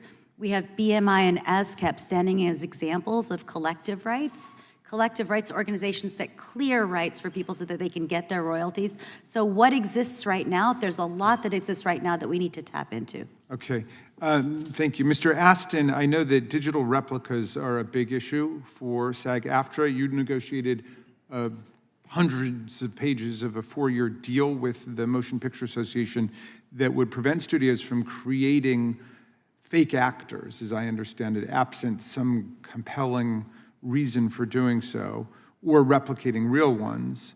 And that seems to be more categorical. You can't do that. To get out of using living, breathing individuals on screen. Could you explain why collective bargaining agreements with provisions like those are necessary, and then answer whether they're sufficient to protect creators from individuals using AI to replicate name, image, likeness, voice, intonation, and so on? Yeah, absolutely. So they're absolutely necessary because the relationship between workers and their bosses is often fraught with being taken advantage of. And so we're very grateful that the companies in the previous cycle when we had our big strike, but in this cycle, we're willing to work with us to try and figure out how to manage the fairness when it comes to digital replication and what you were talking about with synthetics. And when it comes to digital replication, we're able in bargaining to achieve an understanding about how much you should be compensated. Is that sufficient in your field? Does it cover all of the people in the workforce? Well, our collective bargaining agreement is our labor. So no, I mean each different union, the writers, the directors, the IATSE, everybody has to make their own deals. But is everybody represented such that they could come up with a similar agreement? Everybody has to try to accomplish what we did first, which is to get meaningful artificial intelligence protections language in our bargaining, and we're respected. The SAG-AFTRA and our policy writers, our contract negotiating team is really been in the vanguard in this. But to me, for this moment, the important thing is it's only good for contracts that we are working with, that people who are signatory to our union. This No Fakes Act and the digital replication we're talking about exists everywhere else, and that's where nobody other than this body can offer the protections that we require, which is why we really appreciate you all working so hard on the piracy, but on this No Fakes Act. Thank you. Mr. Chairman, you'll back. I thank the gentleman. We now go to the gentleman from Texas, Mr. Gooden, for 5 minutes. Thank you. And I'm impressed with the ranking member who can turn a Republican witness into a collective bargaining chat. That's not surprised, but impressed. I actually have questions. You do know that Ronald Reagan once sat in a similar position. It can happen. It can happen, yes. No, we're not surprised. Professor, I'm so fascinated with some of the things I've heard. These LLMs, how do they ingest all of this material? Like the books we're talking about, the things that you're talking about they should have paid in, so to speak, for. How do they consume all of this information? Think of them as a giant Hoover. They suck them up. Where do they get them? They trawl the internet. They get them from various websites.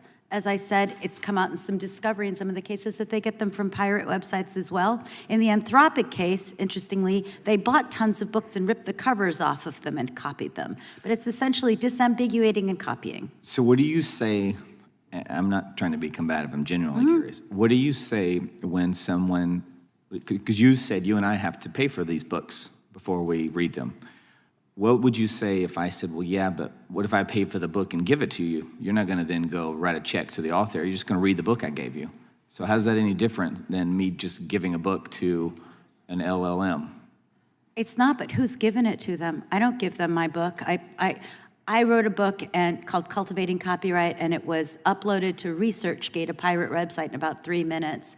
I mean, I know I don't get a lot of royalties on my book, okay, but that's I'm sure it was interesting too. 200 book. No, it wasn't, but it was $200. That could have been a couple Starbucks, you know?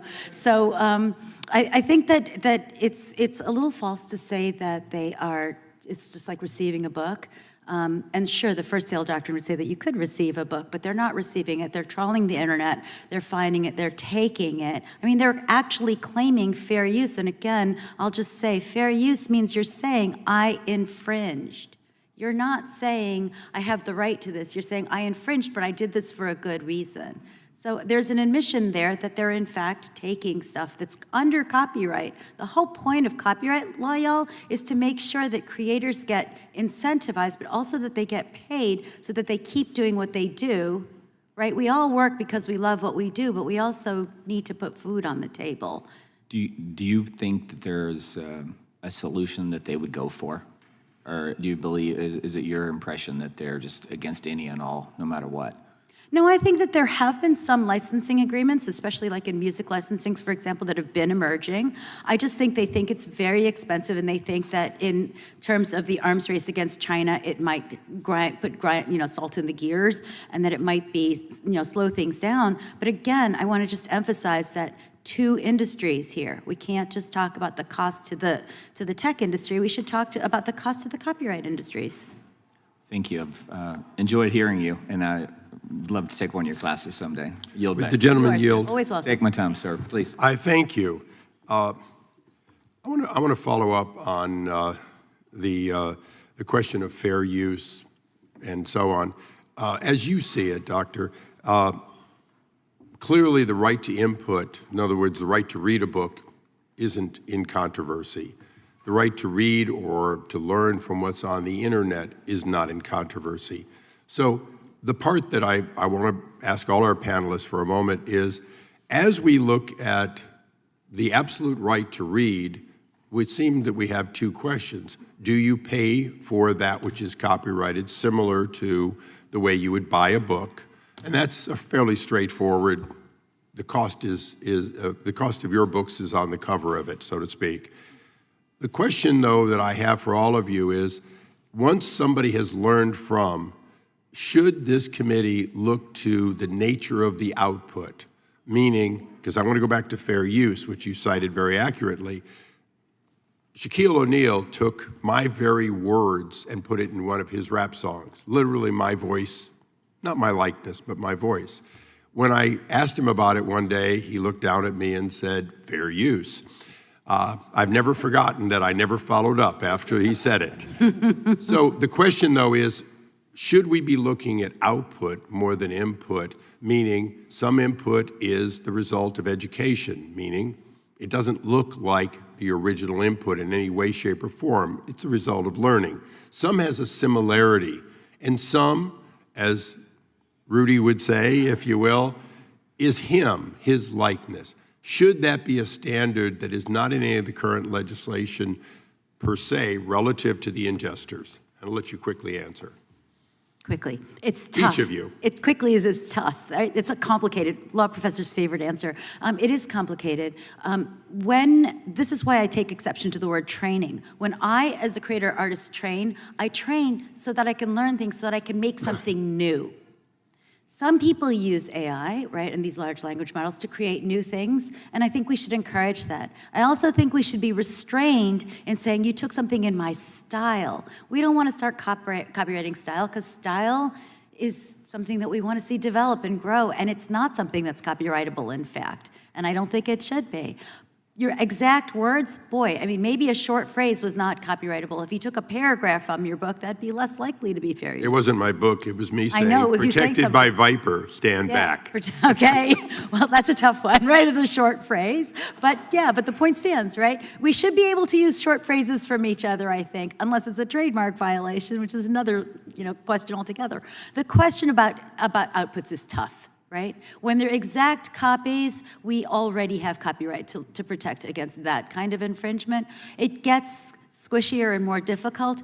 The other question is, as those outputs get more and more created by prompts and less created by humans, do we want to copyright that stuff at all? Well, if there's some human authorship, the Copyright Office has drawn a hard line and said there needs to be an author behind that, and I think that is the right line to draw. Okay, and on that note, I think one answer was going to have to be sufficient. We now go to the gentlelady, my friend and indulgent to my question, Ms. Lofgren. Thank you, Mr. Chairman. Mr. Moore, in your testimony, you note that copyright holders currently lack a targeted judicial remedy against foreign pirate sites operating beyond the reach of U.S. courts. And so current law isn't effectively reaching many of the worst foreign piracy sites. That's exactly the gap that the Foreign Anti-Digital Piracy Act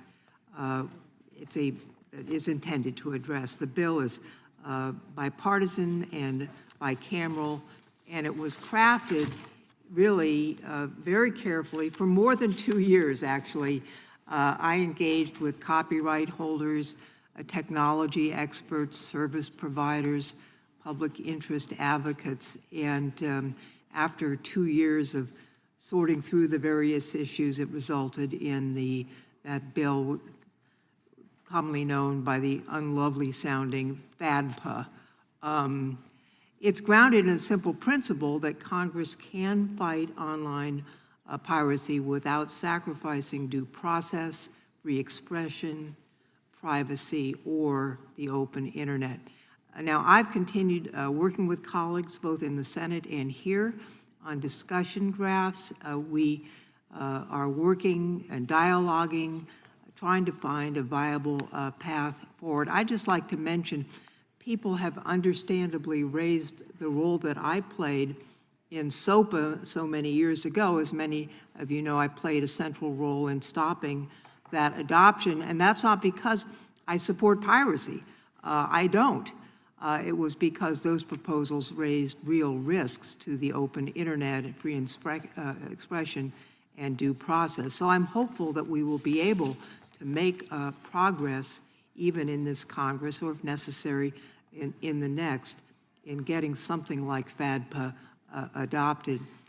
Professor, your testimony describes judicial site blocking as kind of a no-fault process, no damages, no blame assigned, no effort to hold providers liable for infringement. Given that, is it fair to say that Congress can provide strong liability protections for service providers that comply with the court order without also codifying broader secondary liability rules from Cox? What do you think of that? Yeah, if you're asking me whether there are sufficient protections built into judicial site blocking, I think absolutely there are. We've been talking about it for a while now, and we've seen it implemented in various countries, and I think, yes, I think legitimate non-infringing uses will still flourish. I think the question is really the bad actors, the pirate sites that we can't go at. It's whack-a-mole. That's what we're trying to solve. I'm interested, as we noted, Congress is not usually quick to act. We've discussed the ruling in California and fair use, essentially finding that data for training models is transformative, non-expressive, and therefore protected. A reasonable argument can be made on the other side. Meanwhile, we're not doing much here. And I'm wondering if anybody can address the technological protections that could be available to individuals. There can be digital watermarking, and it is possible to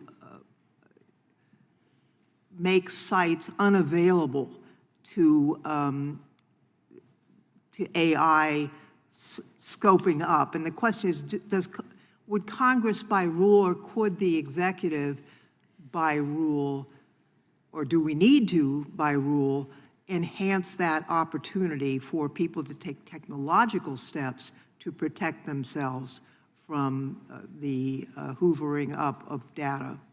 Anybody got an idea? So far, it's been sort of leaky. There are watermarks, and there's encryption, and there are ways, but there's so many end runs, and I think that's part of the problem. One of the things I think, Ms. Lofgren, that we could do is perhaps incentivize companies that are creating technologies, possibly by subsidizing them somewhat. I think the caution is fair and reasonable. I think we can't progress quickly. And again, we're concerned about stifling innovation. It's a very reasonable concern. But I think the technological solutions have been, there's a will, and hopefully where there's a will, there's a way. But so far, they haven't been perfect. And meanwhile, technology's moving so rapidly. The Copyright Office was working on what's copyrightable. Their ultimate conclusion was you have to have a human author to have the protection. I agree with that, but here's the rub. If a human author is using AI to create, then they should have protection.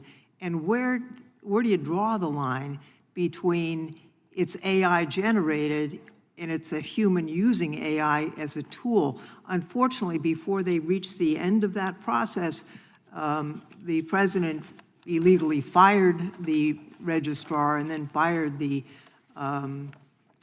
librarian, and they've not been refilled. Do you think existing copyright law sufficiently addresses AI's role in creating, or do we need some more revision and guidance from experts in the Copyright Office, Professor? And you can briefly answer that, although Yeah, we're out at of the time. moment, I think the Copyright Office is holding a fair line. It's basically saying, show us the human back here. If you can show what you did, how you prompted, I tell my students this, show me your prompts, and I better be able to do it, doing those prompts as well. That's copyrightable. I think that's fair. It shows that the human, in fact, guided the AI. That's going to happen like with any tool. Whether we can continue to do that or not remains to be seen. I thank the gentleladies. We now go to the gentlelady from Florida, Ms. Lee. Thank you, Mr. Chairman. As we're hearing today, the internet has created extraordinary opportunities for innovation, but it has also made it easier to steal intellectual property and exploit identity through AI-generated content. And as Congress considers whether our laws have kept pace, we have a responsibility to protect creators, innovators, and everyday Americans while preserving free expression and ensuring that the United States remains the global leader in AI innovation. So I thank all of you for being here today to share your insights and your expertise in helping us strike that balance. Mr. Floyd, I'd like to start with you. You made the point that America should win the AI race, but not at the expense of lowering our intellectual property standards to match those of countries like China. And I think that's exactly the right approach, that we shouldn't have to choose between innovation and protecting American creativity. As counsel to Amblin Entertainment, you've seen firsthand how much investment, planning, and talent go into bringing a project from script to screen. And it's important that we recognize that uncertainty surrounding AI-generated digital replicas affects not just actors, but studios, production companies, and the thousands of people whose jobs depend on the success of the creative industries. How would a clear federal framework like the No Fakes Act provide the certainty needed to continue investing in American storytelling while preserving our leadership in AI innovation? Thank you for that question. It's a good balance, and the other witnesses have talked about we do need to balance the interests of AI and the interests of our creative industry, and the rules do that. Something like No Fakes, they carve out exceptions for biopics and news and documentaries, so we have a legal standard and a balance so we know going in what can be used and what can't be used. And we spend, a motion picture company will spend anywhere from $10 to $200 million on a project. And so that is a huge investment. It's thousands of people who are working on Disclosure Day. We had 4,000 employees. And so to spend that kind of money and to hire that amount of people, we need to have the ground rules to know that our investment is going to be protected along the way, and balancing those with a federal law would help that. And Mr. Astin, you spoke about the impact that AI-generated digital replicas can have on performers, but also that these same technologies are increasingly being used to target everyday Americans as well. Whether it is an actor whose performance is replicated without consent, or a teacher, a veteran, a small business owner, a teenager whose voice and likeness is cloned to commit fraud or damage their reputation, the underlying harm is the same. Someone is exploiting another person's identity without permission. Would you speak to how protecting an individual's voice and likeness should be a right for all of those people, but also what you're hoping to see Congress do to make that a reality? Absolutely. Thank you so much for that.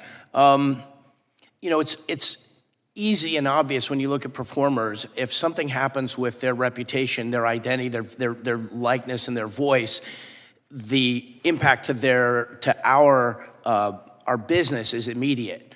But really what's at stake is you want to have some mechanism to stop someone from doing something harmful to you. And the way you do that is Congress tells these companies, you're not allowed to use a deep fake of some, to me, I don't know if it's because I have 3 daughters. I picture I guess they're getting older now. Sorry guys, they're 29, 23, and 20. And if somebody deep fakes them and there's nothing I can do about it, it's so horrible. So the idea that you guys could pass a law that says I can go to YouTube and say, please take this down, or my daughters on their own behalf can say, please take this down, and they have a law that says, oh yes, that's been established as a deepfake, that's not your identity, and they can take it down. I just want to live in a world where they just can't abuse people like this. They just can't make you, it should be an outlier that someone steals your identity, your credit card identity, whatever. It should be an outlier that somebody bad, there's a bad actor out there, bad behavior, right? This is like so massively available to everybody to do without it's so simple. You just prompt a little thing, make Sean look like he's doing this and whatever, and it looks so realistic, and their creativity, their nefariousness can have me doing something, and we're just sitting here like, that should not be allowed. It's just as plain as the nose on your face. It should not be allowed to make somebody do something or say something they didn't do or they didn't say. And that goes for every American. It goes for everybody around the world, but I'd appreciate if you guys would fix that for us. Well, Mr. Astin, as a policymaker and as a parent, I agree wholeheartedly with that assessment. So thank you for your input. And Mr. Chairman, I yield back. I thank the gentlelady. I might note that a generation ago, somebody once said, where do I go to get my reputation back? And perhaps that's a lot of what we're talking about with deep fakes. You want to hear a Shakespeare one, or it's sort of a paraphrase If of the Shakespeare? gentlelady from North Carolina will sorry. indulge. Exactly. All right. Please, this sir. is a good one. You take away my life, you take that which is bestial. You take away my reputation, you take the immortal part of my soul. So that's a paraphrase, but it sounds good. Okay, he went back further than I could. With that, we go to the gentlelady from North Carolina. We've gone from the constitutional to the biblical. Mr. Francis, you haven't gotten much action. And many of my questions about AI have been taken, so I'm going to ask you the next question, which, by the way, my Secretary of State is very interested in, because she ends up having to enforce counterfeit laws in North Carolina because there are not enough federal resources to do it. And by the way, she used to get grants to do that from the federal government, and about 20 years ago, that dried up. And so I want to ask you a few questions, and then also ask you about who our partners should be in enforcing some of these trademark and copyright counterfeit laws. So you testified that counterfeits in our supply chain pose significant risk to Americans' health and safety.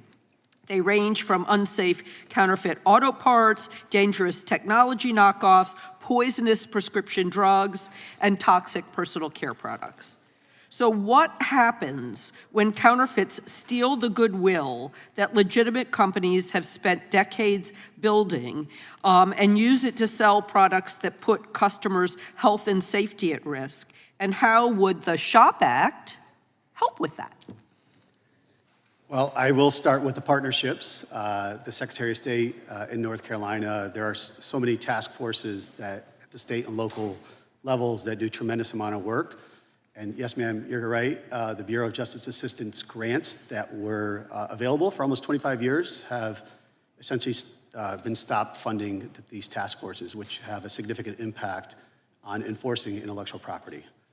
And we would love to see the support of that, bringing these grants back, because we know the consequences without the Bureau of Justice Assistance grants.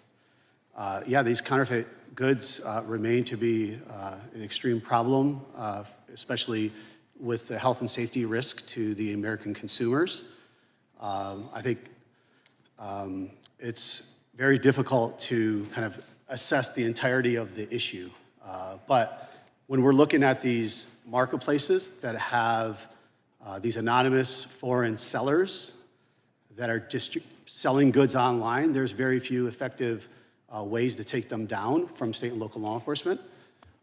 And something we have seen as a very useful tool, our Schedule A litigation. This allows a rights holder to file a lawsuit and join all these anonymous foreign sellers online in an effort to recover some of the losses to them. As it relates to the Shop Safe Act, from a consumer's perspective, I can answer it that way. I would, as a consumer, expect to understand where the origin of these products came from. And I think most consumers believe that there's a continuous monitoring of these sellers online. And we'd love to have and see continuous vetting of these sellers and where the products came from. Right, but basically there has not been effective enforcement, either at the federal level or now it's pretty much unfunded at the state level. We're leaving it up to state legislatures to decide whether or not they're going to give state law enforcement the tools they need. Is that correct? That is correct. And that's unfortunate. That's something Congress could do, Yeah, right? and I'll speak for the entire IP industry. The grants that are provided to state and locals are, incredibly valuable. Today, with the priorities of the federal government, I think there's no one more important than state level law enforcement that are actually doing the work on the ground each and every day. Great. Thank you so much. I do want to pick up on something that the chairman asked about the output, because we've been focusing a lot on the input, and we've had this Anthropic lawsuit, and I took copyright law when I was in, and I had David Lang at Duke University who taught me copyright law. It was so much fun. We started with Ansel Adams. But I want to talk about the output, because I know that the Copyright Office is coming up with rules for what is produced and whether or not there's human content. But Professor, could you tell us a little bit about how we could apply copyright law from derivative works to this? Because it seems to me that if you're actually using something that somebody else had, you should have gotten the license in the first place. It wasn't a fair use. But then it is considered a derivative work. And a derivative work has to have the attribution and all those other things. And so I'm going to ask for indulgence for the answer to that question. Great question. Definitely product of Professor Lang's excellent instruction. It's a good question. Derivative works are works that come from other works, right? And as a copyright holder, you have rights in your own derivative works. For example, the translation of your book, right? You have that right. So if AI is being used to create a work that's clearly a derivative work, we have the copyright law now. We keep talking about how we want to amend the Copyright Act. It's now 50 years old, and that's fair. There are new things that need to come into place, but let's use the tools we have now. The derivative rights right is an important part of it. It's an important part of it. It's not the only part of it. The tough question becomes, what if somebody creates something that's close but not the same? We want to encourage that, but we also want to say you can't come too close, right? You can't take where the authorship is. What did I put into that thing that made me the author? An author, by the way, can talk about a musician or anybody else creative. So copyright law exists and has been enforced for 50 years successfully. We can apply it to this space in the question of derivative works. Thank you very much, and I yield back. I thank the gentlelady. I now ask unanimous consent that a letter statement from the Entertainment Software Association be placed in the record. Without objection, so ordered. Additionally, we'll be placing in the record the Fifth Circuit decision in Vetter versus Resnick, since it's been included so much as a part of this hearing. Without objection, so ordered, and we now go to the gentleman from South Carolina for 5 minutes. Thank you, Mr. Chairman, for having this hearing. Thank you guys for being here today. Appreciate your testimony. Mr. Astin, the actors that you represent are generally not the copyright owners in the films and television shows in which they appear. Can you explain how piracy, however, impacts you or the members that you represent? And is the adoption of site blocking in the U.S. important to those members, and why? We see our work exhibited in places like on YouTube and around the world where they have not made an agreement with the people who hold the copyrights. So we are powerless in two directions. We're powerless to go to those big companies and get them to compensate us according to our contracts, and the people we have the contracts with don't seem to be doing anything about it. So, and that's not actually true. Yesterday, a lawsuit was filed, and so we're looking forward to it. But we're on the business end of a lot of this stuff, and we don't have a lot of control. So we do the best we can to negotiate the best deals that we can, and then we hope that the companies we're in business with advocate for the protection of their IP, and we really want them to be good at that. Would site blocking be something that you and your members would like to see and appreciate, and would that have an impact for your members? Well, just like as I said, the ability for our employers, who we have our collective bargaining with, to successfully impose the law or that copyright, to protect their copyright. If that mechanism, if that tool is going to help them, then we're all for it, absolutely. From a global perspective, I think it's been testified today that we were a leader, and maybe still are in some aspects, but we're a leader in establishing standards for strong IP, but we've got some catching up to do. That if we were to do something, create a more robust system to target these offshore criminal actors, can you explain what this would mean for the U.S. Generally, and our ability to maintain the status as that global leader in creativity and innovation?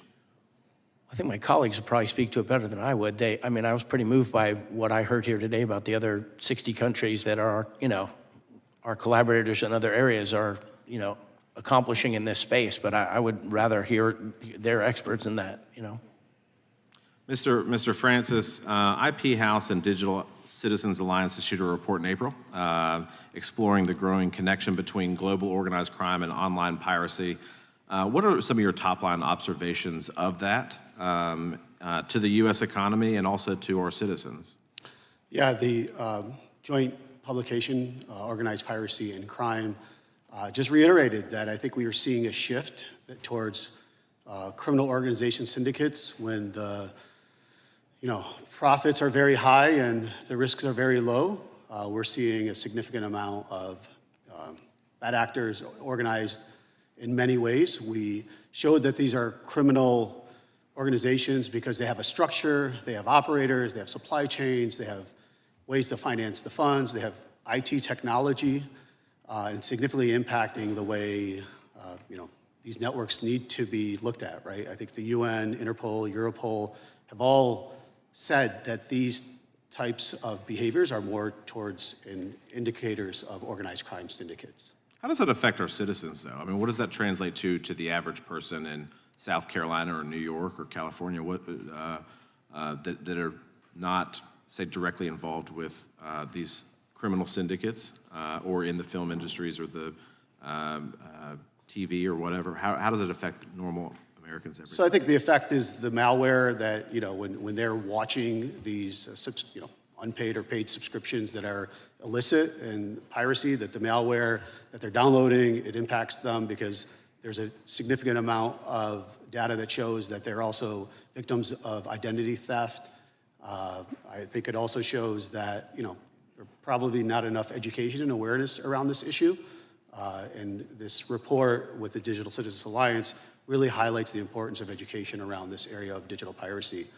It has a significant economic impact, really across all sectors and around the world. Thank you for that. Mr. Floyd, real quick, as we wrap up, What are the online effects or the effects of online piracy on the economics of film and television productions, from the industry itself to the workers to legitimate streaming sites and even our citizens? What are the effect? So the impact will hit both the company and deciding what movies to make and how often to make them, and it will impact so that impacts the workers and how many people get hired and paid. It also impacts people like Mr. Astin's group who've already made a movie. What happens is when someone streams it online and pays for it legitimately, we automatically share a portion of those revenues with the Screen Actors Guild, with the directors, with all those people who worked on the movie. And that gives them a buffer for when they're not working. It's sort of like a mini retirement plan. If we're not receiving that money, we don't have the money to share. So they end up making less money along the way for the work they've already done. So it impacts us and our ability to hire new people, and it impacts them and their ability to make a living off the work they've already done. So in effect, I mean, a lot of, I think, starving actors in LA, the stereotype is that they're like baristas first or bartenders. So you're saying that we might actually see a scenario where they're making less as an actor than a barista or a bartender? Absolutely. When there are millions of dollars gone and we're unable to share, they're losing a lot of money. Thank you for that. Mr. Chairman, I see my time has expired. I yield back. I thank the gentleman. We now go to the gentlelady from California for 5 minutes. Thank you, Mr. Chair. Thank you, Mr. Chair. And I want to start by saying that I'm glad that we are finally having a hearing on the issue of IP. From my district's perspective, today is the day when we're actually talking about issues that the American people care about. We have had 12 hearings in this subcommittee, and this is the first one on this issue. I think the videos that were played at the beginning are a testament to the critical nature of this topic, and I actually hope we have more hearings because each of these topics deserve their own hearing. This is personal to me. My district includes Los Angeles and Culver City. It is home to actors and musicians, writers, journalists, content creators, video game developers, and everyday Americans. And for these and more of my constituents, their voice, their image, their likeness, and their performance, that is their livelihood. AI, we know, can create opportunities, but it can also be used to profit off of humans' identities, their voices, and their likeness. I'm also reminded of a scene in Anaconda between these two, Paul Rudd's character and Jack Black's character. And Paul Rudd's character says, "Who cares about IP?" And Black's response is, "Literally everyone." That is what big movies are about. That is why we are here. I'm also going to make a plug for my Republican colleagues to join on as a co-sponsor to the No Fakes Act. So the No Fakes Act includes exclusions for documentaries, news, commentary, satire, parody, and fleeting uses, as well as safe harbors for multi-purpose creative tools, unless they are primarily designed to produce unauthorized digital replicas. The video game industry has raised some good faith concerns that because games rely on fictional characters, background characters, user-created avatars, that the bill could unintentionally capture lawful content or expose developers to claims based on incidental resemblance. So, Mr. Floyd, how can Congress make sure that the bill doesn't sweep in fictional characters, incidental likenesses, or legitimate tools that are used in these interactive games? Well, I think as long as there are guidelines in the legislation to help guide what everyone moves forward on, it would be helpful. There are, under the copyright laws now, you can have incidental uses or uses that are similar, but it's the substantiality of what goes on. So the legislation talks about that. That will help give guidance to everybody as to know. So if there's one background actor that looks similar, maybe that's not enough, but if it's one exact replica would be too much, but many that are similar might be too much, but you have that balancing act sort of with those guidelines. Thank you for that. This has come up about counterfeiters. Mr. Francis, I know you don't know this about me, but I support the resale marketplace in a very real way, and trusted resale marketplaces are incredibly important. One problem is that bad actors use online spaces to traffic counterfeit goods. We talked about pharmaceuticals, but it really harms consumers and legitimate businesses. And we do need policies to crack down on counterfeiters while clearly distinguishing organized counterfeit trafficking from lawful resale. So, Mr. Francis, how do counterfeiters exploit the ambiguity between legitimate resale and sale of infringing goods online? And why is consumer confusion so important to mitigate in this context? Yeah, thank you, Congressman. I think it's just deliberate deception, that the confusion really is the goal of these counterfeiters, and it's very challenging when you are a consumer and trying to distinguish between what's real, what's fake, the listings, the reviews. These are extremely deliberate, and of course, extremely challenging for a consumer. And yes, we're very much in favor of the e-commerce platforms. I think it's a growing market, and it's one that really needs to pay particular attention from what other marketplaces have been dealing with, in the sense of they've also been deceived, these marketplaces, but this resale market, yes, it's very, especially with antiques and luxury brands and other products that I think are growing in this space. Right. And Mr. Floyd, in the remaining time I have left about piracy, how much traffic do pirated websites receive? And outside of copyrighted content being stolen, what are the harms that consumers face when they enter these sites and are asked to enter personal information to access the content? I don't have the exact numbers on the traffic, but I could get that back to you. It is massive, though, and because when you get on one of these sites, you're put on. It looks you type in, watch Disclosure Day, and you think you're going to a regular site, and then you end up on one of these pirate sites that has thousands of movies that are available. And what happens then is the consumer thinks it's a legitimate site. It looks like Netflix. It has thumbnail photographs of everything. It has the list of people who worked on the movie. You think you're in a legitimate site, and you type in your credit card. And when you type in your credit card, then that money is now used for all kinds of nefarious purposes. Also, there's malware that's on the ads. If you click on one of those, you're now impacted that way. And they may steal your credit card information. So you as a regular, innocent consumer have now been detrimentally harmed for trying to watch one movie online.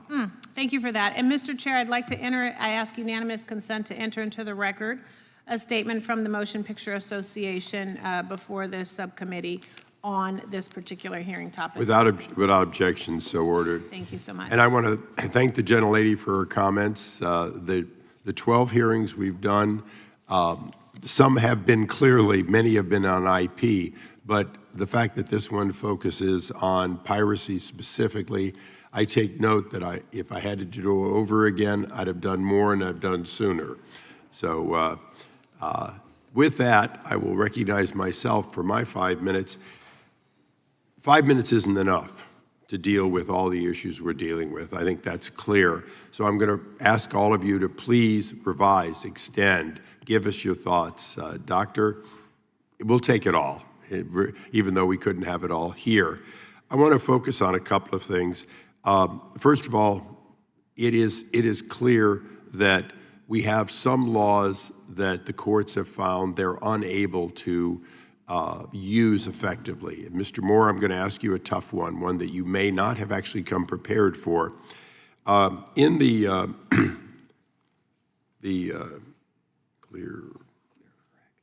Clear Correct case, the Fed Circuit limited the ITC from enforcing essentially what we've been talking about here. They can't enforce that which comes in from outside the country, which is intangible. And I'm going to ask you and then the others, as we look to do site blocking and the other enforcements, including and notwithstanding states that try to enforce federal law or contract, should we be looking to empower organizations like the ITC and any other existing body to, in fact, have the ability to deal in this growing thing of intangible or non-physical property in a way that would allow for a broader enforcement of our laws? And I use that example because it is frustrating. Most of us didn't know until that case that the ITC can tell the customs to seize the fake DVD, but they can't seize the incoming, if you will, fake product. And when we talk about site blocking, if the ITC had that authority, perhaps they already would have done it. I'll start with you, Mr. Moore. You weren't kidding about that being a tough question. So what I would say is this. I think when you look at I think a couple of things. One, putting aside the merits of the decision itself, right? If you are looking, my mind would go to what the remedy is. And so in that sense, what would the ITC have to do to stop this? They couldn't issue an order in the abstract. They would have to find someone, an entity, and tell it, okay, you might not be doing this conduct, but you must cease enabling it. That is essentially where that is site blocking. Sure. Right? And so the question then becomes, for us, the questions would become what the guardrails are and whether they're appropriate. Absolutely. I'm not going to claim that Ways and Means and we wouldn't have a lot to do. But Mr. Francis, I'm going to stay on this line because it's the one thing we didn't cover. The port of entry into America is Baltimore, Los Angeles, et cetera, Seattle. But the port of entry for products that are worth countless billions, literally trillions of dollars, in fact, today is the internet. Are we, to a great extent, looking at the customs process coming into the United States of product that has not been paid for, product that is in fact counterfeit? Are we looking at customs in the broadest sense having to be expanded to include intangible? And should that be the work of this and the other committees for the foreseeable future? Yes, Mr. Chairman, I do think that the non-tangible items have been a concern. When I was even at the director of the IPR Center, that we didn't really focus our efforts there. But I do think that there could be some legislative and enforcement frameworks that can be built around that to ensure that we can do something beyond just the tangible items that we're seizing at the ports of entry. Quickly, Mr. Floyd, would you say that that in fact the problem is bigger than today's hearing and bigger than this committee's jurisdiction if we do that? Yes, it is a massive problem. So we're very happy that this committee is working on it, but it will go much beyond this. Yes. Mr. Astin, you've been a superb witness, and I'm a fan of your work before you had this job. But you mentioned support for deepfakes. Mr. Moore and others have shown us some areas where there could be some unintended problems. Is it your position that if we can find the solutions that meet the goal of deepfakes, that in fact you'd be equally supportive as an organization to that as long as we can get to it? Well, I'll do you one better. I've been watching for 3 years our team and the other incredible coalition work hard to meet every single one of these potential concerns with openness, with creativity. And so, I mentioned YouTube. YouTube is a part of this coalition. OpenAI is part of this coalition. Is it complex? Yes, it's very, very complex, but they know as far as I'm concerned, the core, the essence of this No Fakes Act is to protect people's identity. So I've actually been reading and learning and watching some podcasts about all your laws, all these kind of enterprise. Whew, that's a different lifetime.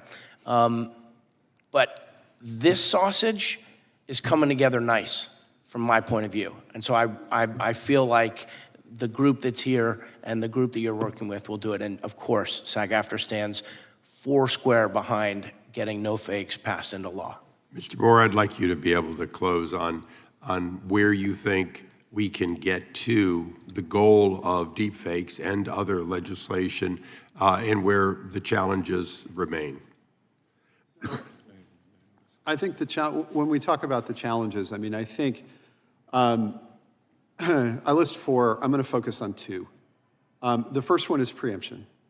So what we don't want is a situation where the rights are uneven, and that leads to uncertainty both for individuals and for the developers of these tools, some of whom are now the subject of state statutes that would purport to create standards for them. That should be, I think, in the domain of digital replicas, a matter of federal law. The second thing I would want to mention is that for us, the counter-notification piece of this.